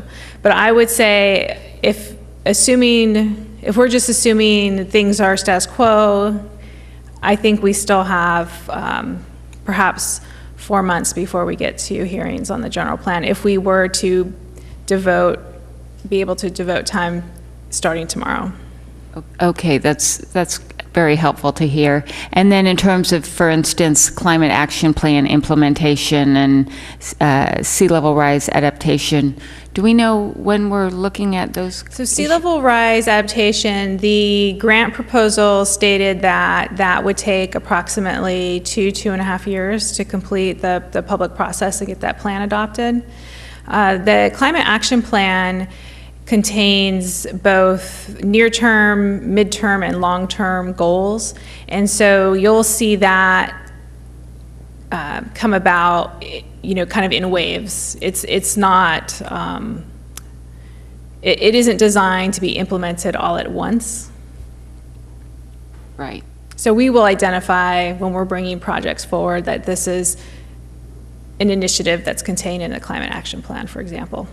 Right, and for instance, when we talk about the new library project, is that going to take a lot of, for the planning commissioners' time, or is that more? Sure, there are additional entitlement applications that are needed for that project, both the library project and the Beach Boulevard development. So that will be coming back through the Planning Commission and City Council. Okay. very helpful, thank you. And I just had one, it's kind of a statement, but I also just was wondering what your thoughts. I've really noticed in the past year that there's been a lot of effort on enhancing our transparency and the fairness and the consistency across the board in the Planning Commission, and I really want to commend you guys for that, and wondering if you have felt the same, or is there anything that you feel that you want to work on that would be important for you to work on as a Planning Commission? Just throwing it out there. In terms of well, you know, something that we did modify in terms of, one of our focuses is definitely increasing public participation in the process. And I think something that we did implement is in terms of our notice procedure when we have a public hearing coming up. Not only do we now give that notice to property owners, but also to people who are renting within the prescribed geographic zone. And I think that's broadened the outreach, and it's brought not only, you know, it's brought more people, but also people from different socioeconomic levels and with different, you know, different stakeholders to the table, and that's been really interesting. But we did have an issue with, I know we've been tussling with an issue where public participation and transparency is an issue, and I can't remember what it was. It was like in the last meeting, actually. I can't remember. Anyway, do you guys have anything you want to add? To answer the question about the number of meetings, we've noticed, I've been on it for over 7 years now myself, and we've noticed in 13, 14, we weren't meeting sometimes for a month or so. You know, there was no meetings at all. And it was a sign of the times with finances and things like that. And the things we did see were only like maybe home improvements and things like that. It's a different environment now. And we are seeing that before us. And I think, honestly, we may be seeing just the start of it. I guess the bottom line is yes. I feel very secure about the upcoming meetings. I feel very secure that we are doing our best to be transparent and holding ourselves accountable, holding the city accountable. So honestly, I'm looking forward to it. It's a great opportunity. I want to thank you for it. Thank you. One other thing, the quarry project is something of great interest to everybody in the community, and we did have a study session on it already, and it was attended by lots of folks in the community, and in fact the attendance was so great that it almost turned into a public hearing by itself. There were so many speakers and so many great comments from the public, and it was great that we're bringing people into the process at this very, very, very early stage before we even have any real specific details as to the proposed project. So that was a great idea. I'm not sure if that was Tina or if that was you guys, but it's good to see. Great, thank you for that. Councilwoman Nyhart? Yeah, I wanted to just follow up on a couple of things. One, with new members, have you guys organized like an orientation, or how do you bring in new members, and maybe it's Tina that I should actually look to here? Yes, we do have a new orientation when the City Council brings on planning commissioners. So actually, City Attorney Vicek sits in with me. We go over Brown Act, all kinds of stuff, what's coming up in the pipeline, how the process works, where the bathrooms are located. I mean, we go over everything. All right. Well, that's good. I'm particularly interested in the issues of the meetings and the awareness and the noticing and the public, because those things happening at that level leaves people with much more satisfaction than coming to us to have to try to adjudicate something that it needs to get done there. So, thank you. And I do want to say, I want to ask about this pipeline issue, because there's a number of things, for example, in the Climate Action Plan that have already been implemented Yes. that we haven't done any updates for the public about. So it's a little teeny bit, only because I've already gotten feedback about this. It sounds like by putting it in the pipeline, we haven't done anything. And that is absolutely not true. And it's absolutely not true that we aren't ahead in many areas just because of our involvement, like with CCAG. So putting it on the pipeline list, it's kind of on multiple lists because it does have the immediate, and now we haven't gotten the committee back together again, and that's an important thing that I hope we move forward on soon. Yeah, I think that that's an excellent point. I think that there are a lot of initiatives in the Climate Action Plan that we've already done. And I hope with the new website that I'll be able to create a page just for the Climate Action Plan and list the initiatives and put a checkbox next to the ones that we've already implemented, so it's clear to the public what we're doing. I mean, just between our changes in recycling and our energy changes with the program from CCAG and the issues that we did in our own energy assessment, and there's a lot of things that we've already done, and it gives the public a very bad impression when they don't hear that we've done those things. So, if I might chime in, Tina's department is now fully staffed. You probably remember that she was moving forward short one staff person, and then she had another staff person retire, so she's actually brought 2 new people on board, and one of them has been assigned the responsibility for doing just what the council's been talking about, and that is being more public about what we are doing related to the Climate Action Plan implementation. And I suspect that's probably why she's put it on this list, is you're going to see a greater level of information sharing. Okay. Thank you. All right, I think that really helps with transparency. Is the more the public is engaged, they know what's going on and they feel comfortable.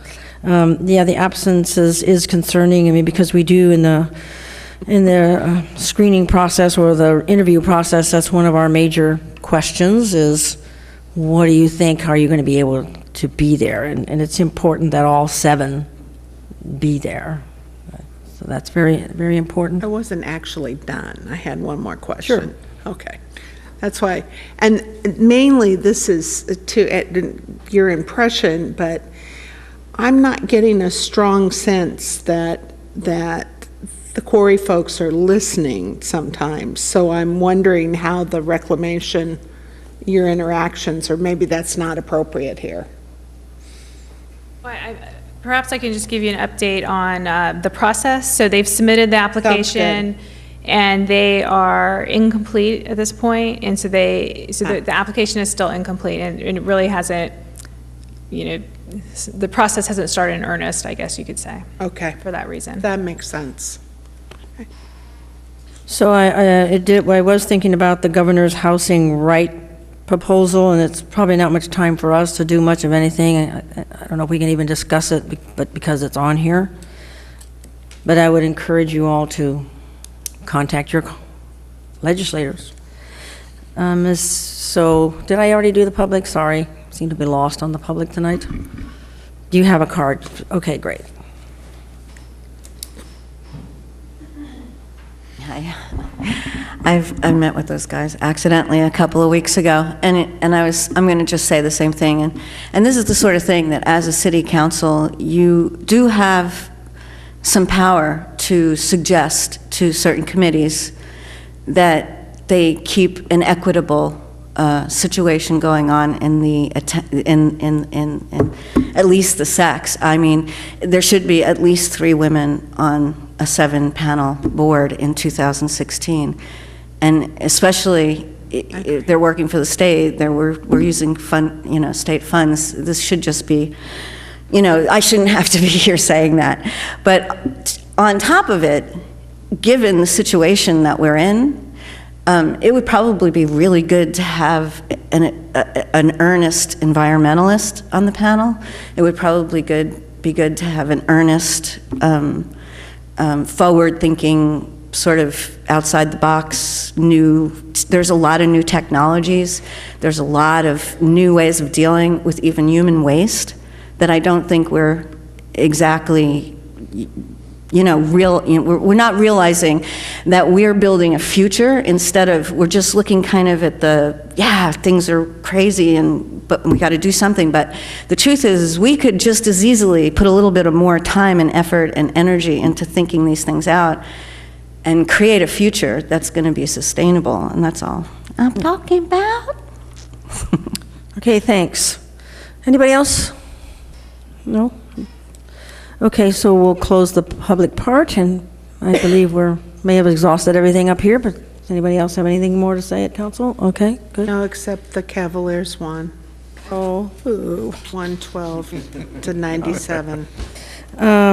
So we are at consideration item number 10. We just finished number 10, and we are now going to number 11, and we have number 12. So number 11 on consideration is redesign and upgrade the city's website. Proposed action, information only, no action necessary. And we have one more item after that, which is the annual operating budget.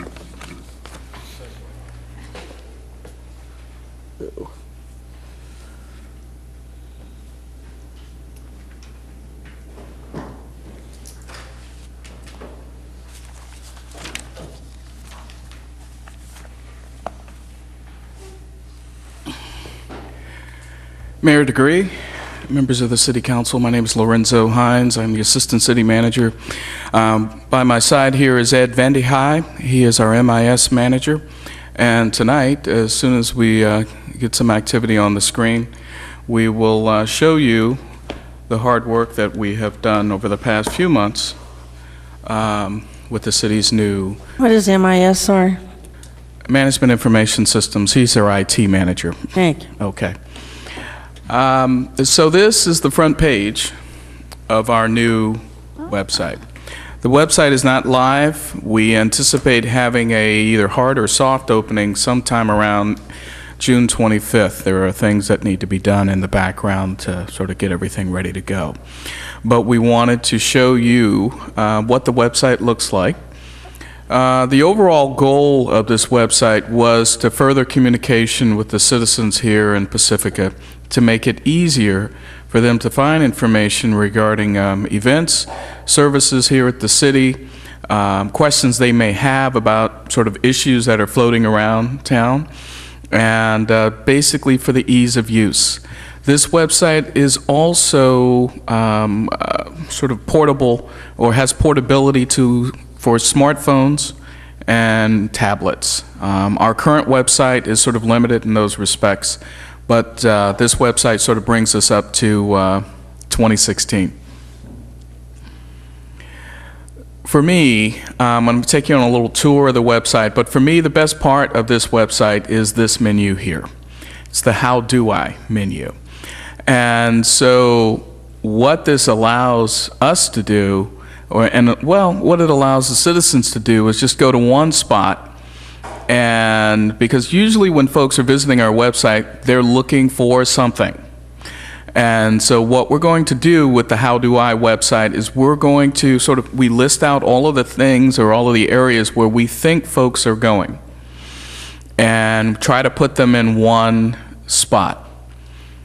We've got a Pacifica stakeholders group, and this is the IT team that put together this group. This group is made up of representatives from every department, and we will meet monthly, and one of the things that we will do is to go over this list, and what we want to do is track the number of clicks that go to these particular subjects. If subjects aren't being visited, then they'll be removed from the list. But if there are other subjects that are being searched for that need to be on this list, we will put them on this list. So what I'm trying to say is this list is fluid. Yes, ma'am. Can I ask a question? Do you do like scripts or anything, like come up with different issues like, okay, you want to find out where there's retail space available, blah, blah, blah. So you go online. I just wonder how much you're testing the site to see how well it operates. We will be testing it. This is why it's still in the incubator right now. And so we will be, for lack of a better word, we'll be beating up on it pretty good here over the next couple of weeks. But yes, we will be. Will we have an opportunity? I'm just curious to test it. Sure. Well, that's no problem. We can give you the. All right. Well, once we make it available to the council, we have to make it available to the public. Oh, I see. Can't So do like perhaps, yeah, we might want to get it in a little bit better shape and That's then all give right them a then. link. I just love to see it, like you said, beaten up and really tested. Right. Just to any glitches that might exist that we could identify prior to it going public, so. So we will either have a soft opening on the 25th for the public or a hard opening. But either way, the thing that we have to realize is this website, unlike our current website, is a lot easier to modify. And every department has the ability to modify their pages. Ed here is the overall editor of the website. And actually, the chief editor of the website sits across the aisle from me. But we. Clerk's duty. No, you didn't know that, Kathy. It's the lady in the green.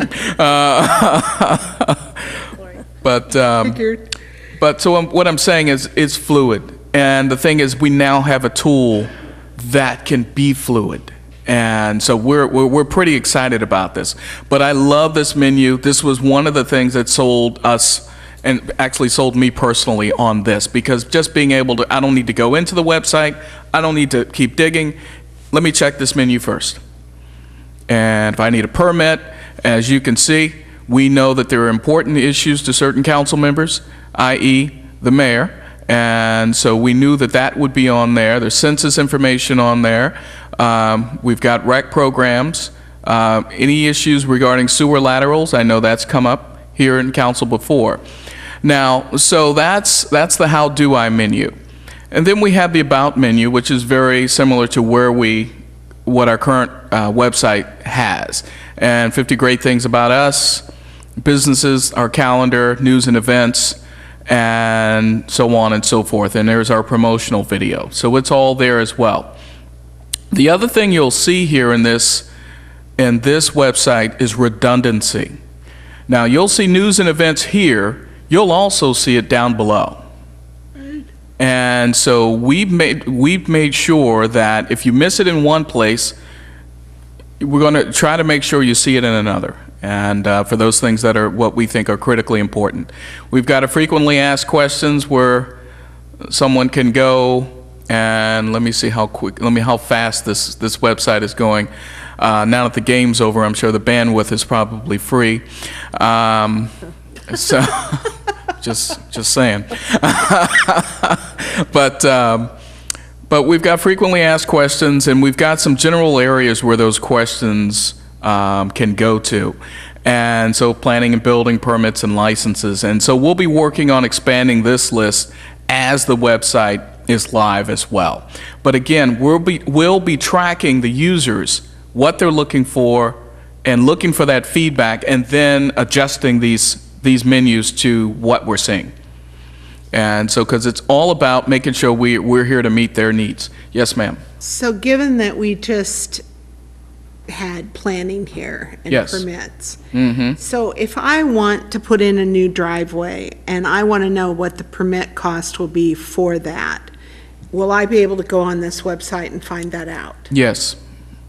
To the extent that Director Warmeister can give us that concrete information, because I understand there's some calculations involved, and I don't want to tell you it's $23.95 when you're putting in a 2,000-foot driveway, and you know. 2,000-foot driveway is bigger than my I understand. Street. I'm being bigger than Sharp Park, but so each member of our stakeholder team is from the departments. And so when Director Wermeister or Director Perez or Chief Steidel, when it's time to put content out there, their folks know what to do, they know how to do it, and generally the directors know the sort of the content and the style that we're looking at. Now, this group will also meet when we have our monthly meetings. We will also go over the pages that have been added, and we will be basically being the quality control for each other's ads. There are still some standards that we need to develop, and like I said, this is fluid. So we've got frequently asked questions, we've got our city government. Let me go to the most important link here, and that would be the city council.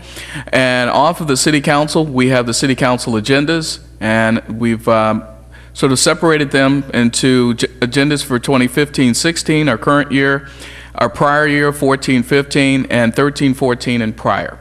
And so folks can go on and see those agendas. The other thing that we've included here is the council work plan, and so folks can see that. So we wanted to make sure that that information was upfront and easy to find. And we also have the council work plan here as well. So there's that redundancy that that I spoke of earlier. Under council, we have the commissions and boards, and there they are, followed by the city manager. And the city manager is, let's see if I can get this. So the city manager's page, it's a lovely picture. I'm not just saying that because she's my boss. But this is what we're looking to make the department directors, make the department pages look like. We're still deciding whether or not to include pictures. Some of our directors are a little camera shy, but we're still having that discussion. But this is just an example of what our department pages will look like. Over here on the side will be various other things associated with that department. With our city manager, we've got the Pacifica Tribune and the monthly columns, and so all of those will be there as well. We'll go over the City Hall listens in just a second. And then we have the rest of the departments. Child Care Services, even though Child Care Services is technically a program under Parks because it has its own sort of identity and its own sort of aura or importance, we felt that it needed to be broken out into a separate category here. Finance, Human Resources, so if you want, we can go to Chief Steidel's domain, and the chief also has a picture there, and so it's a very, very well done, and it's a good format. A lot of the additional services that are available through the Pacifica PD are listed here. You've also got a message from the chief and I think a short bio. And then these are some of the things that are important to the chief and the department: child safety tips, online request, police report, things like that. So it's all there, and again, fluid. So as the needs change, these pages morph. And there's a short bio on the chief here and his illustrious career. The other thing that we've added here is a page for media. Now, typically we had kept the press releases under the city manager department. However, the one thing that we learned during the whole El Nino issue and the Esplanade issue is that the media needs quick access to various press releases, and so we set up a tab just for the media, so as we release press releases, they can just go to this tab and there they are.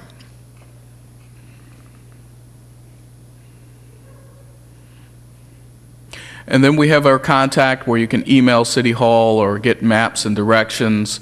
You can do an RSS feed. Every time we change a page, add something, you'll get a ping on your phone or whatever your device is letting you know that we've changed something. The other thing that we'll be working on later is, or later this month, is an employee portal. And what this basically is an intranet.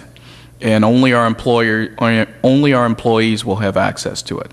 And this will allow us to post things that are pertinent to our folks internally, such as HR things and finance things. So we'll go back to the home page. Now, I'm gonna, did you have a question? I was just, if Yes, I ma'am. can, through the mayor, ask a question about one of the things that came up as we were assisting people with the houses and displacement and those issues, particularly around the cliffs. Folks needed resources, and certainly there are county pages, and I hesitate to get into this because it's not really our domain in the city, but I will tell you, having links to those kinds of community services, and the one most recently was with the veteran on Esplanade, that I was actually trying to help his wife get to the right service in the county. We couldn't find it on the county page, and it's only because I knew where the service was. It's kind of bifurcated in a very strange way, so I'm giving the county feedback would be nice, but it would be good for some of those key things, maybe through Pacifica Resource Center, I don't know, but mental health is not straightforward to find on the county website. Right. And at least our North County resources or something along that, I feel like community resources should be there somewhere. Okay. So that lends itself to this menu here. Yeah, Okay. Can you? maybe. I know it's not strictly city government, but Right. you're thrashing around, you look to your city first. Okay. Well, we can always add a category out here for county resources. Just, yeah, something along those lines, or Okay. community resources. Yes. So again, the beauty and the fluidity of this flat platform, because as you say it, Yeah. Ed's writing it down, and, we'll figure out a way to do it, and you'll most likely see it in the upcoming when we release this. Now, the three things I want to share with you here are down here. We have For the Record, City Hall Listens, and live streams. Now, for the record, well, let's start with City Hall Listens. This is a current feature of our current website, and where we basically put topics out there for the community to discuss, give us their feedback, comments. And so it's been pretty successful for us, and I think an organization called Peak Democracy is the one that's driving this for us, and it's been very successful at getting feedback from the community about various issues. So that feature remains in this website, and we look forward to having continued conversations with the public. The next one here is For the Record. Now, For the Record allows us to provide clarity to conversation that's going on out in the community. And it allows the city to sort of weigh in and say, you may have heard this, but here is the city's perspective on that particular issue. And so what we're looking for here, and what we have here, is the last word. And what we're going to do here with the last word, and send us your questions, is basically if you have a question about what's going on in the city finances, policy issues, this is the place where you send us the question. We'll respond to the question, and then we will post it here. As we respond to questions and post them, as they sort of get a little age on them, we're going to take them and put them in the archives, and that's what the last word is for. So we've just started this, so there's nothing in the archives, and so we're looking forward to questions. I actually got a question here a little while ago about how much interest do we pay a year on our pension obligations, and so so I responded. And so this will be part of the website when it's released, And there's also some information regarding beach parking rates, which I'll also be posting out here to provide clarity regarding the beach parking rates. But this allows the city to put forth, here's the story. And so with this pension obligations, this one took a little time because I actually had to have conversations with our actuary at PERS, just to make sure that what I was writing up was technically correct, because pensions aren't the easiest thing to have a conversation about. So, and I hope I don't put anybody to sleep just by posting that question, because pensions can do that. So that's what I like about For the Record. But so as things brew in the community, we can now provide some clarity to those things. The other thing that we were looking at is live streams. And we were, there we go. And so we have set up a page here that connects to our friends at PCT. And so, is this live, you think? Should I? It's delayed. It's delayed, okay. So, really, you think? Okay, I'm asking Ed if I should click on this so you guys can see yourselves on the screen. I'll leave it alone. I'll leave it alone. But it allows us to, again, stream PCT, and allows folks who can't make it to the meeting here and who can't make it to Channel 26, they can watch you all on their computer. Now, the reason we call this live streams, this particular category live streams, is that we also intend at some point to put beach cams on there as well. We haven't quite figured out the logistics, but we figured that would be a good thing. Okay? So the next buttons that we have here, we have a button for residents, and again, this is it's all duplicative, because you can find this information somewhere else. Anything for the media, schools, Devil's Slide, services, the library, farmers market, and so that menu will also be fluid. For our businesses, Chamber of Commerce, shopping, start a business here in Pacifica, here's what you need to do. Economic development, you heard from Ann Stedler earlier, maps and directions. For folks coming to visit us, here's a video tour. Here's the sort of the Devil's Slide tour here, and hotels, restaurants, arts, and culture. So we move from the top, great picture of Pacifica. We have buttons here for our residents, businesses, and visitors. And then we move down to the next section. And this section is particularly interesting because this is where we will put sort of the hot issues of the day or of the week right here. And so right now, we've got the Parks and Recreations. They've got their summer play brochure out right now. Recycled water used at the Sharp Park Golf Course. Apparently, that's a hot issue right now. And that's a great picture of the golf course. I think Ed took that. Did you take that? Okay, all right. Okay. Ed didn't take it, so he's not. We've got El Nino information. We've got more information on our parks and beaches.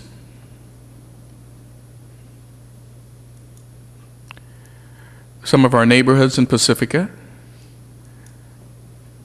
And so we're back to this menu. So what this will be is for a week to 2 weeks, this will be 5 of the hottest things that we're working on and the things that we want to promote. The next section is the community calendar, or the calendar. So we have a calendar for city council meetings. We have a calendar for other city meetings, and this will be primarily the boards and commissions. And then we have a calendar for community events. And so all the information is there. You can also get to the calendar from the How Do I menu up above. And so, again, that redundancy is key.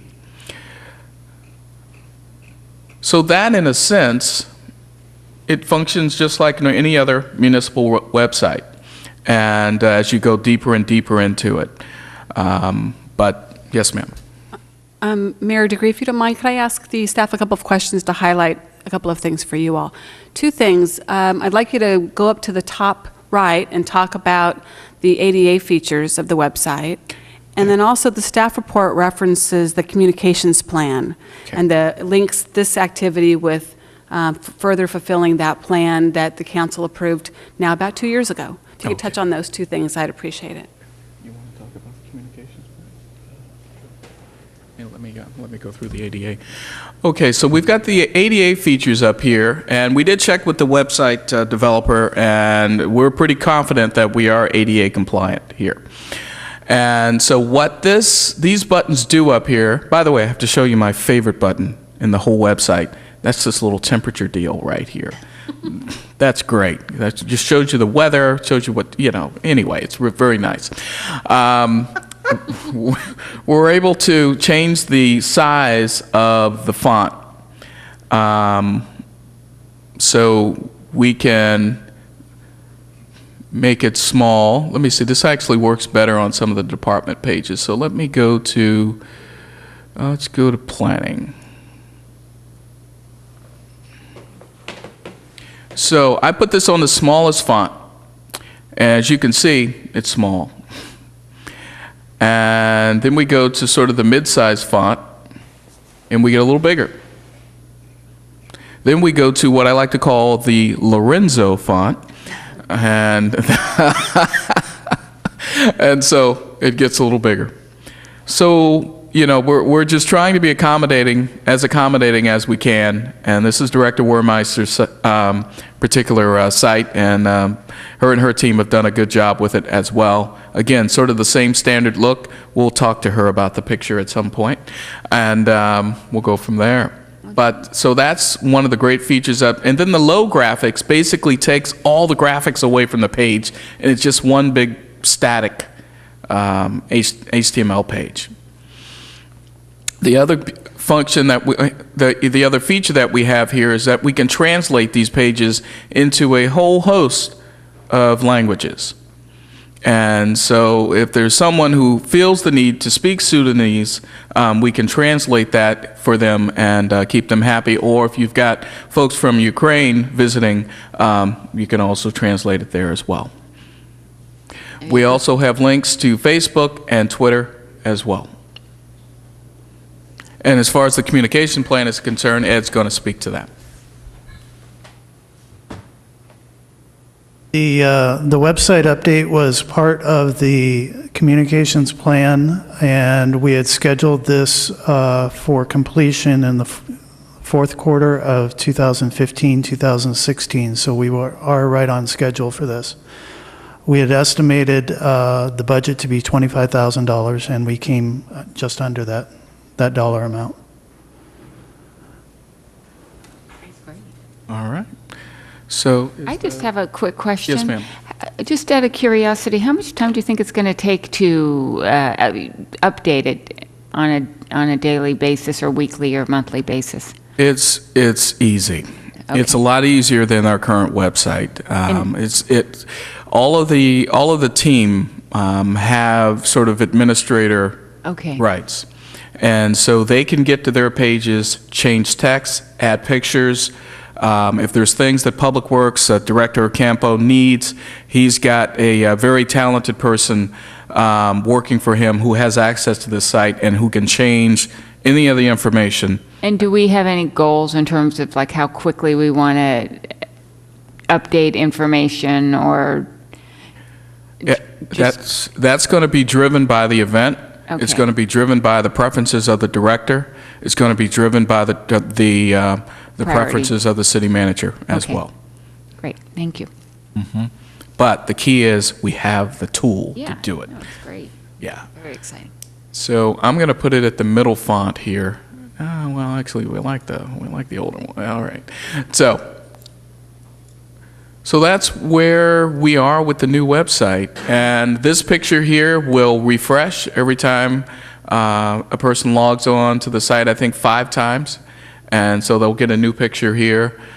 We tried to make it as graphically appealing as possible, and Sunset's gorgeous. And then You know, we've got the council, the calendars here. So this whole website is just about engaging our community, our businesses, our visitors. And so we will try to make everything that they need as accessible and as duplicative as possible, so there'll be no frustration. We will also keep morphing the site to meet the needs of our community and our council. That's great. Okay. Any questions? No. I have a And- question. It seems faded. Is it just because it's on this screen? 'Cause when Yes. Okay, so it'll be much brighter? Yes. Next time you come by and see me, I'll show it to you on a real screen. Okay, and I'm going to be looking for whales. I was just going to say that. I hope we get some whale pictures. There's some great ones out Well, there. every time we show up with cameras, they just don't want to come out of the water. Well, I'm going to Saturday. guess there's citizens that would probably, Lots would of probably whale. love to have their pictures on the website, so. So I think there is a picture of our team, and so that's the team, the folks that gathered, and again, representatives from every department, from admin and MIS to parks. Sarah Coffey, who I think is back there, who is Lori's executive assistant extraordinaire. Ken Fong from the PD, and we've got other folks, Debbie Garrett from wastewater. We've got Jessica from Public Works, and we've got Manuel also from IT. So we're doing okay today. And from I the might looks, I might also want to mention that we're missing Tina Gibbs from planning, and Kathy O'Connell is missing from this picture as well. Yes. I was just going to guess, these are also the people that are going to be updating things Yes. quite often. Got it.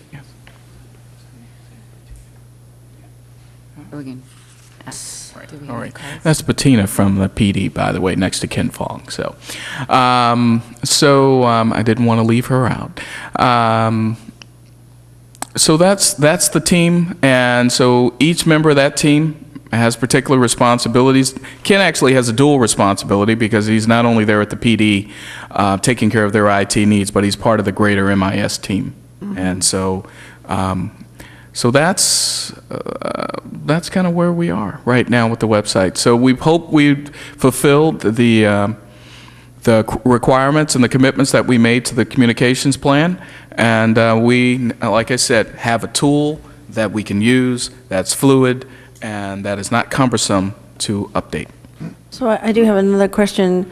I did miss one Economic Development Committee meeting because I was at another meeting. Mhm. I don't remember, was this presented to the Economic Development Committee? Not yet. And Not it will yet. be, right? You We're have a- starting at the top of that menu, and then we'll work our way Okay. down. Okay, because they've had a lot of discussions about our website. Yes, because the old website needed, Yes, yeah, right. it's pretty though. Okay, so anybody, anybody from the audience? Okay, come on up. Is anybody else? You can put in your yellow card afterwards. Come on up, yeah. Bridget Duffy. You said that the council meetings are going to be live streamed? Is that what you said? Yes. And will there be archived, like you could see the old ones? I'm sorry, Mayor Degree, this is public comment. It's not an Oh, okay. opportunity to I mean, ask you can ask questions. You can ask Okay, I'll the just make I'll make a comment. But just ask him after the item. I'm Sure, sure he'll be sure. able to answer your questions. I'll make a comment. It sounds like a great tool for transparency. It sounds like people would be able to get more involved. I mean, it's obvious, it's hard to make a meeting, and if it's only seen on one channel, it's hard to see it. And I've tried to find old meetings, and it's nearly impossible. So it seems like it would be a fantastic tool, plus coupled with the fact that the public can make comments on the live stream. That sounds really, really great.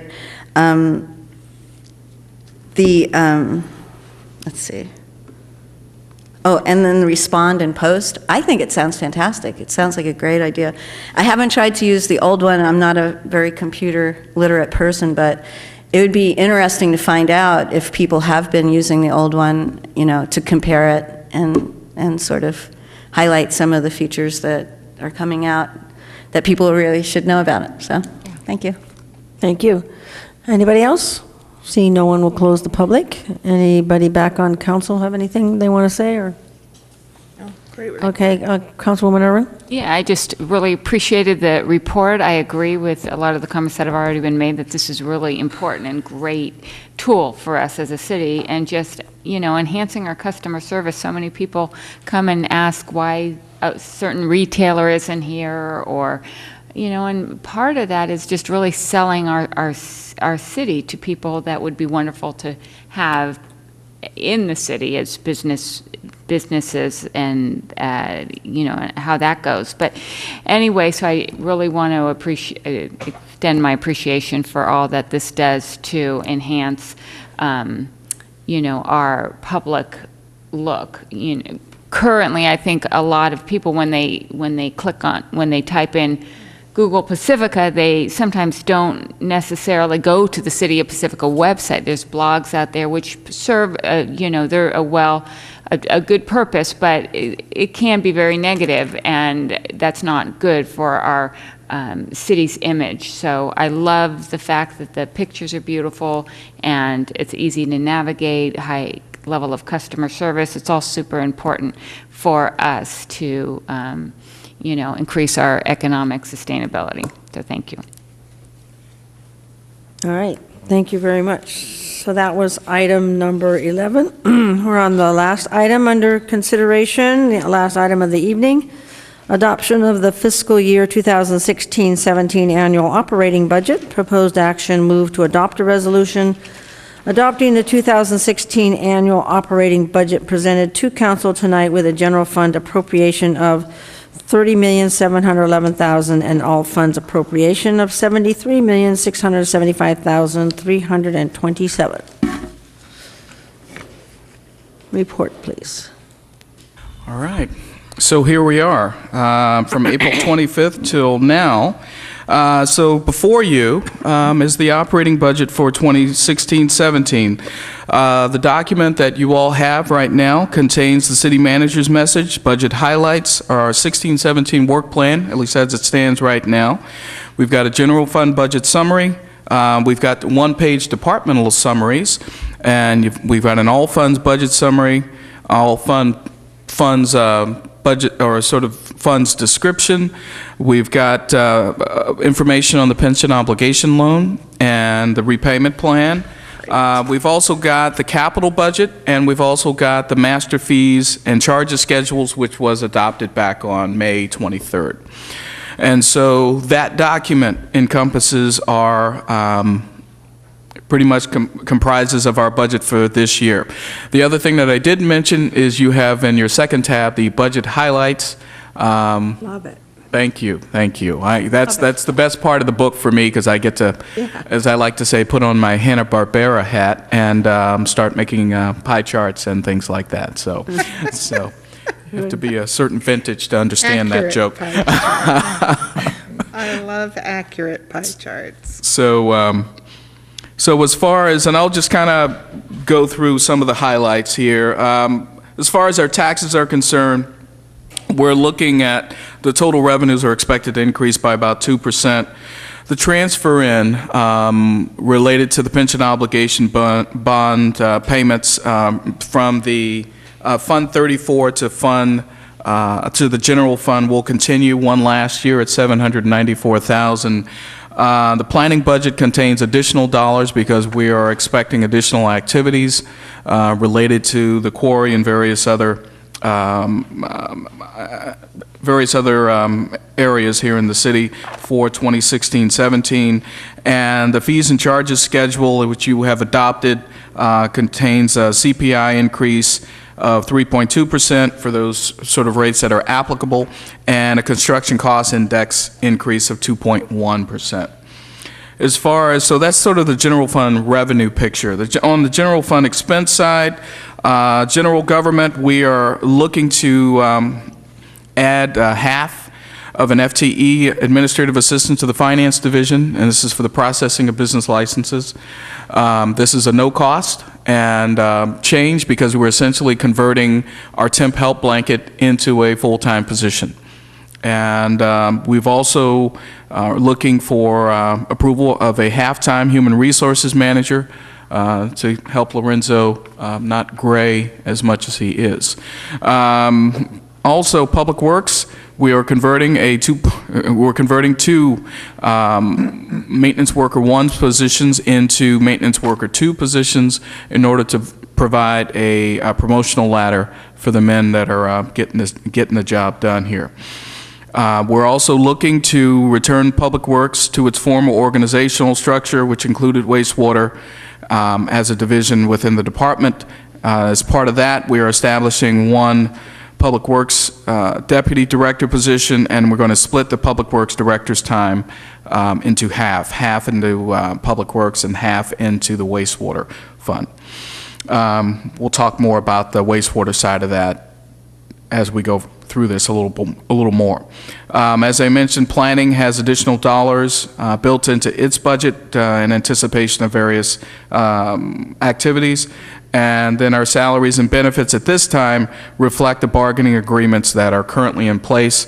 And we currently have 9 bargaining units. We have 6 contracts in place.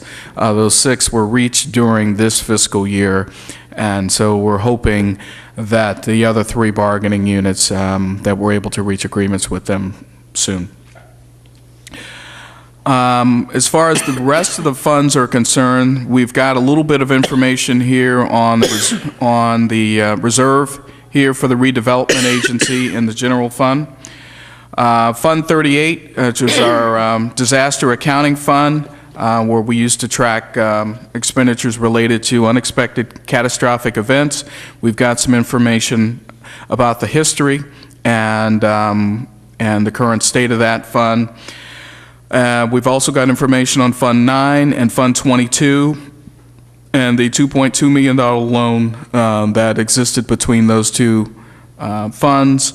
Letting you all know that we have added the outstanding interest to the fund balance in both of those funds. So in one case, it drives the fund balance further into the red. In the other case, it increases the fund balance. And so we're also increasing the interest as well. Just note that interest in this manner is typically contained on the balance sheet. It's not something that we typically would put in sort of an income statement looking budget.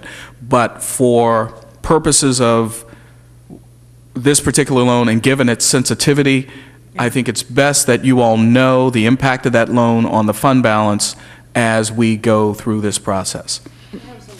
Okay. Okay. Yeah. So regarding that $2.2 million loan, we still don't know what that was spent for? We have a general idea of what the expenditures look like in 22 and 38. And as soon as we are able to sort of pull together the report, we will come before council and give you the report. But based on what we've seen, I mean, it looks like typical construction-related expenditures. Okay. So, but what we have to do is sort of piece together the story that occurred more than 12, 13 years ago. That's difficult to do in 2016 when the actual transaction took place in 2002. So and it's hard, those records, you know, it's challenging, but we're making progress. You are making progress. Okay. Yes, yes. That's all we can ask. But the beauty of it is that we're at least tracking this. Yeah. And you know where it is in the budget, and you know that we know that it should be in the budget. And so it will keep affecting these fund balances until we figure out the solution. I'm looking forward to getting the answer in front of council, because for me, the forensic look is great, but I am more concerned about solving the problem. So that's where I hope our energy can turn to once we get the forensic stuff out of the way. Exactly. Okay, because it's a big problem to solve. So, any more questions on 9 and 22? What was I going to ask about? Oh, just in terms, I know we were considering coming up with a repayment plan for the 2.2 million, but because of El Nino storm damage and other issues that we can't do it. Do you have any comments on how we're going to ever be able to look at a repayment plan or address this? Well, I think we have to, first of all, settle all the El Nino kinds of things. Because although we had to have an initial outlay of cash to take care of these things, we are hopefully expecting assistance from our insurance company, from OES, and we're hoping to get some help there. And who knows how that transaction might manifest itself into repaying or providing extra things for us. So it's hard to say at this time. This is still an issue, and that I have to deal with, and it's not going away until we come up with a plan. I wish I could be more specific, but I just don't have any specifics right now. All I know is it's a debt to pay, and I've got to figure out, or we've got to figure out how to pay it, which is why I made the comment earlier, the forensic stuff is great, but the big problem is what do we do? So that's kind of where my... We do have some ideas. We're not prepared to share tonight with you, but we're working on those so that we can come to you. It's on your work plan. We know that it's important to you, and we are actively working on it. Great, thank you. Councilwoman Nyhart? Just because we're in Fund 9, I think at some point we're going to have to struggle with this issue of how to pave our streets, because I'm not seeing lots of sources at the state level anymore, and it doesn't indicate, at least the governor currently doesn't indicate that they're willing to move resources to really help local governments. So, and there's so many competing priorities, and now's not the time. I mean, we certainly have a lot of priorities, but that Fund 9 and the whole street construction issue and how we maintain and pave more of our streets, Van does a miraculous job maintaining, but we're not ever moving ahead. So I don't know, we'll probably have to take that up at some point. Well, you might remember that when the Public Works Director brought forward the pavement condition index to you, the report that gave us a clearer picture about what the situation is with our streets. And I'm sure you remember we're second from the bottom in the county. There was also a cost estimate that was generated from that model.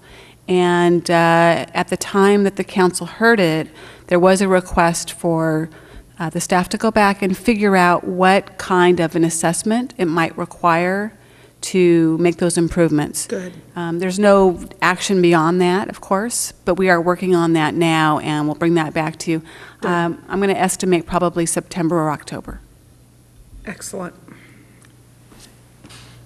Okay. All right. So the next topic here is the wastewater treatment plant, and that's supported by funds 18 and 34.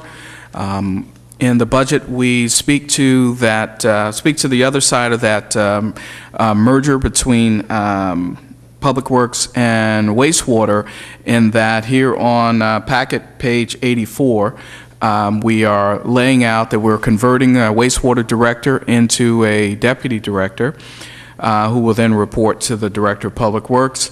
We will split the Public Works Director's time, as I mentioned earlier, half to Public Works and half to wastewater.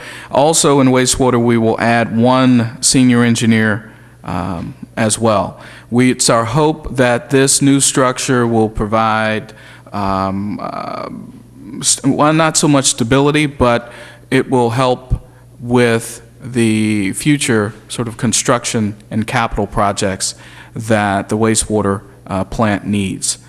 They've got top-notch operational talent.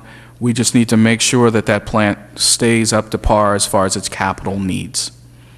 And we also have the EQ basin lurking in the distance. Another topic here is our revenues from sewer service has decreased because our current model is based on water usage. And so we have addressed the decreased revenues, and we are looking to go out to do a survey to find a company that can create a model for us that is more stable and maybe a little less dependent on things like water. And so we're hoping that that'll be the case. And so the last page on packet page 85, wastewater capital projects. So the budget has about $7 million in those capital projects that I just spoke of. So that's the budget, $30.7 million. General fund, total budget, $73.7 million. Again, your binders have all of the detail behind the numbers, and so I welcome your questions. I just wanted to, this is some more of an overall question, but is this accessible, this information, or at least the budget highlights, to the public? How? As soon as it's adopted, I'm keeping my fingers crossed. Tomorrow morning, I will take all of those cover pages that you currently see in the document, change them from proposed to adopted. Everything sits right now in one very large 107-page PDF. Okay. And so I'll update those pages, reinsert them into the PDF, and they will go out on the website. Great. And it would be, I love this budget highlights update. Thank you. You know, just nice for people to get a quick view of how things look. It's really nicely done. Huge improvements. Thank you. Questions? Anybody from the public want to make a comment? Seeing nobody, I'll close the public part and come back to council. Councilwoman Nyhart. Well, I've said this before, and I'm going to say it again. Every year it's getting better and better. This is so marvelous, having sat through this from, I was going to say the dark ages, but I probably shouldn't. But an age of less clarity and a lot of confusion to a very easily understandable project in pieces, and these books are marvelous. So I'm really glad it goes out to the public in that way. I just have one comment about the very large PDF file. That's how most budgets kind of occur, and there's sections that are more relevant. Right. You know, that people want to look at more easily, and if you can pull those out, like at the tabs or something, that would be really good for folks. Okay. Because I agree, yeah. just our meetings, downloading it takes forever, so, in some cases, so, just a thought. Okay. Yeah, oh, go ahead.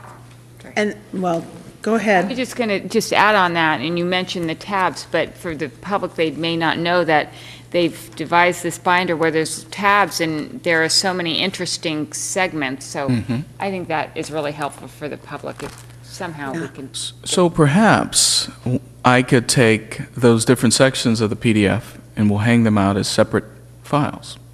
Absolutely. And we'll just list them, and folks can pick and choose Sure. the way they want. And now I'll be able to track how many folks click on the budget Any summary. individual part. But Lorenzo, I would also keep the entire budget under one, Yes. you know, the whole 107 Together. pages or whatever, for a few folks like me want to get the big picture. I understand. I understand. So what I envision is a page with, basically, we'll label each section, and there'll be a hot link for each section, where folks can go and pull each section. And then Councilman Keener, at the bottom or somewhere on the page, will just say, here's the full document. Okay? Because it's all about keeping our public happy. So, I have a few questions, but, so if on packet page 92, where it lists the City of Pacifica work plan. I just had some questions, and I was very busy today, so I don't know if I got an answer. What do we mean by the economic development program? Is that just what follows right next to it, that what we're talking about? Well, last year when we brought on board the economic development manager, we also brought forward a work plan for economic development. And what we've described here is launching that program, and that's why it says complete, because we have launched. And as you know, the economic development program is working on the Beach Boulevard property disposal or conversion transformation into a hotel site, also helping with the Palmetto Streetscape project and a number of other things supporting the Economic Development Committee, et cetera. So that's really what that's designed to represent. So then, to make sure I'm clear, so that came from the discussions in the Economic Development Committee, which we're calling work plan, not related to that report that we received from a consultant? This came from the City Council's work last year. Okay. When we put the All right. work plan together. I just wanted to make that clear. Yes. And then on item 6 in the same column, we're using the word widening, where in every other area of the budget plan, we switched from that. So could we change the widening to whatever? Again, this is the wording that the City Council approved, and But when we this had a big discussion on that. Not in the Sorry? work plan. Maybe in the CIP. On the work plan. Yeah. Yeah, on That was in the CIP. CIP, yes. Well, that is concerning because I find that's confusing to people. It's confusing to me. It's like, what are we saying when we have it here this way and we have it the other way after a big discussion in the CIP? Well, this activity, I think the keywords there are the community engagement.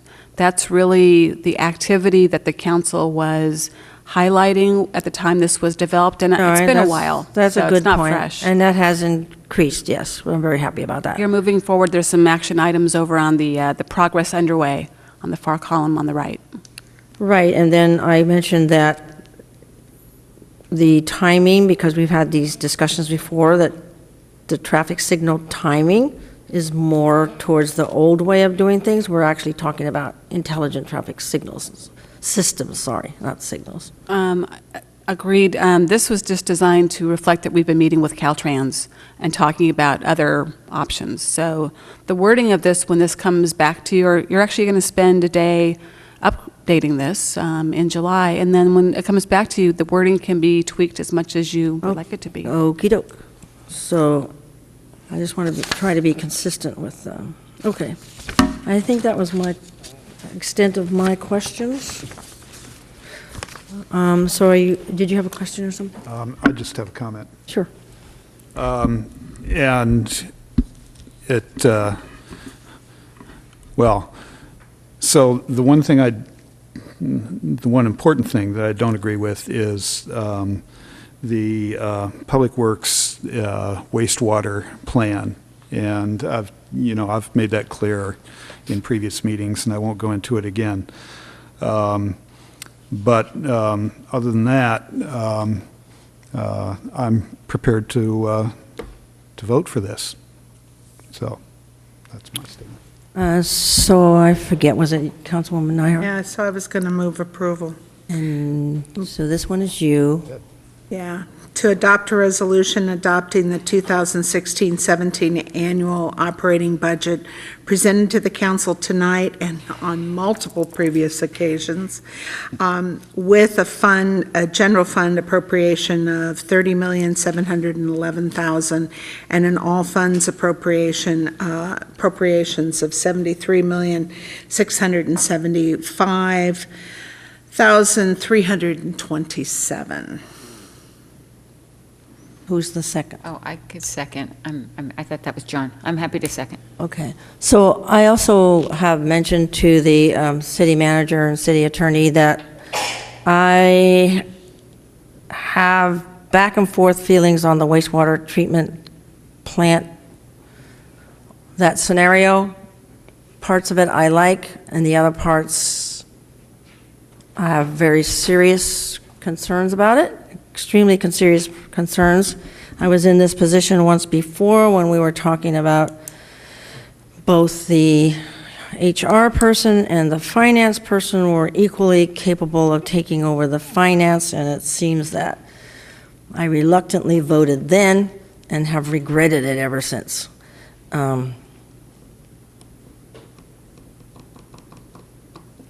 So, anyway. Call for the vote, please. And that does pass, and we have one person excused. Thank you. And may it all work out well. Yes, may it. Thank you. Yeah. Okay, and so where are we on the agenda? This is the last item, 12, and so we will call the end to the June 13th meeting, and the next one is on June 27th. Mayor, Degree, I just think it behooves us to close with some attention to the issues of violence. Oh, yes, thank you very much.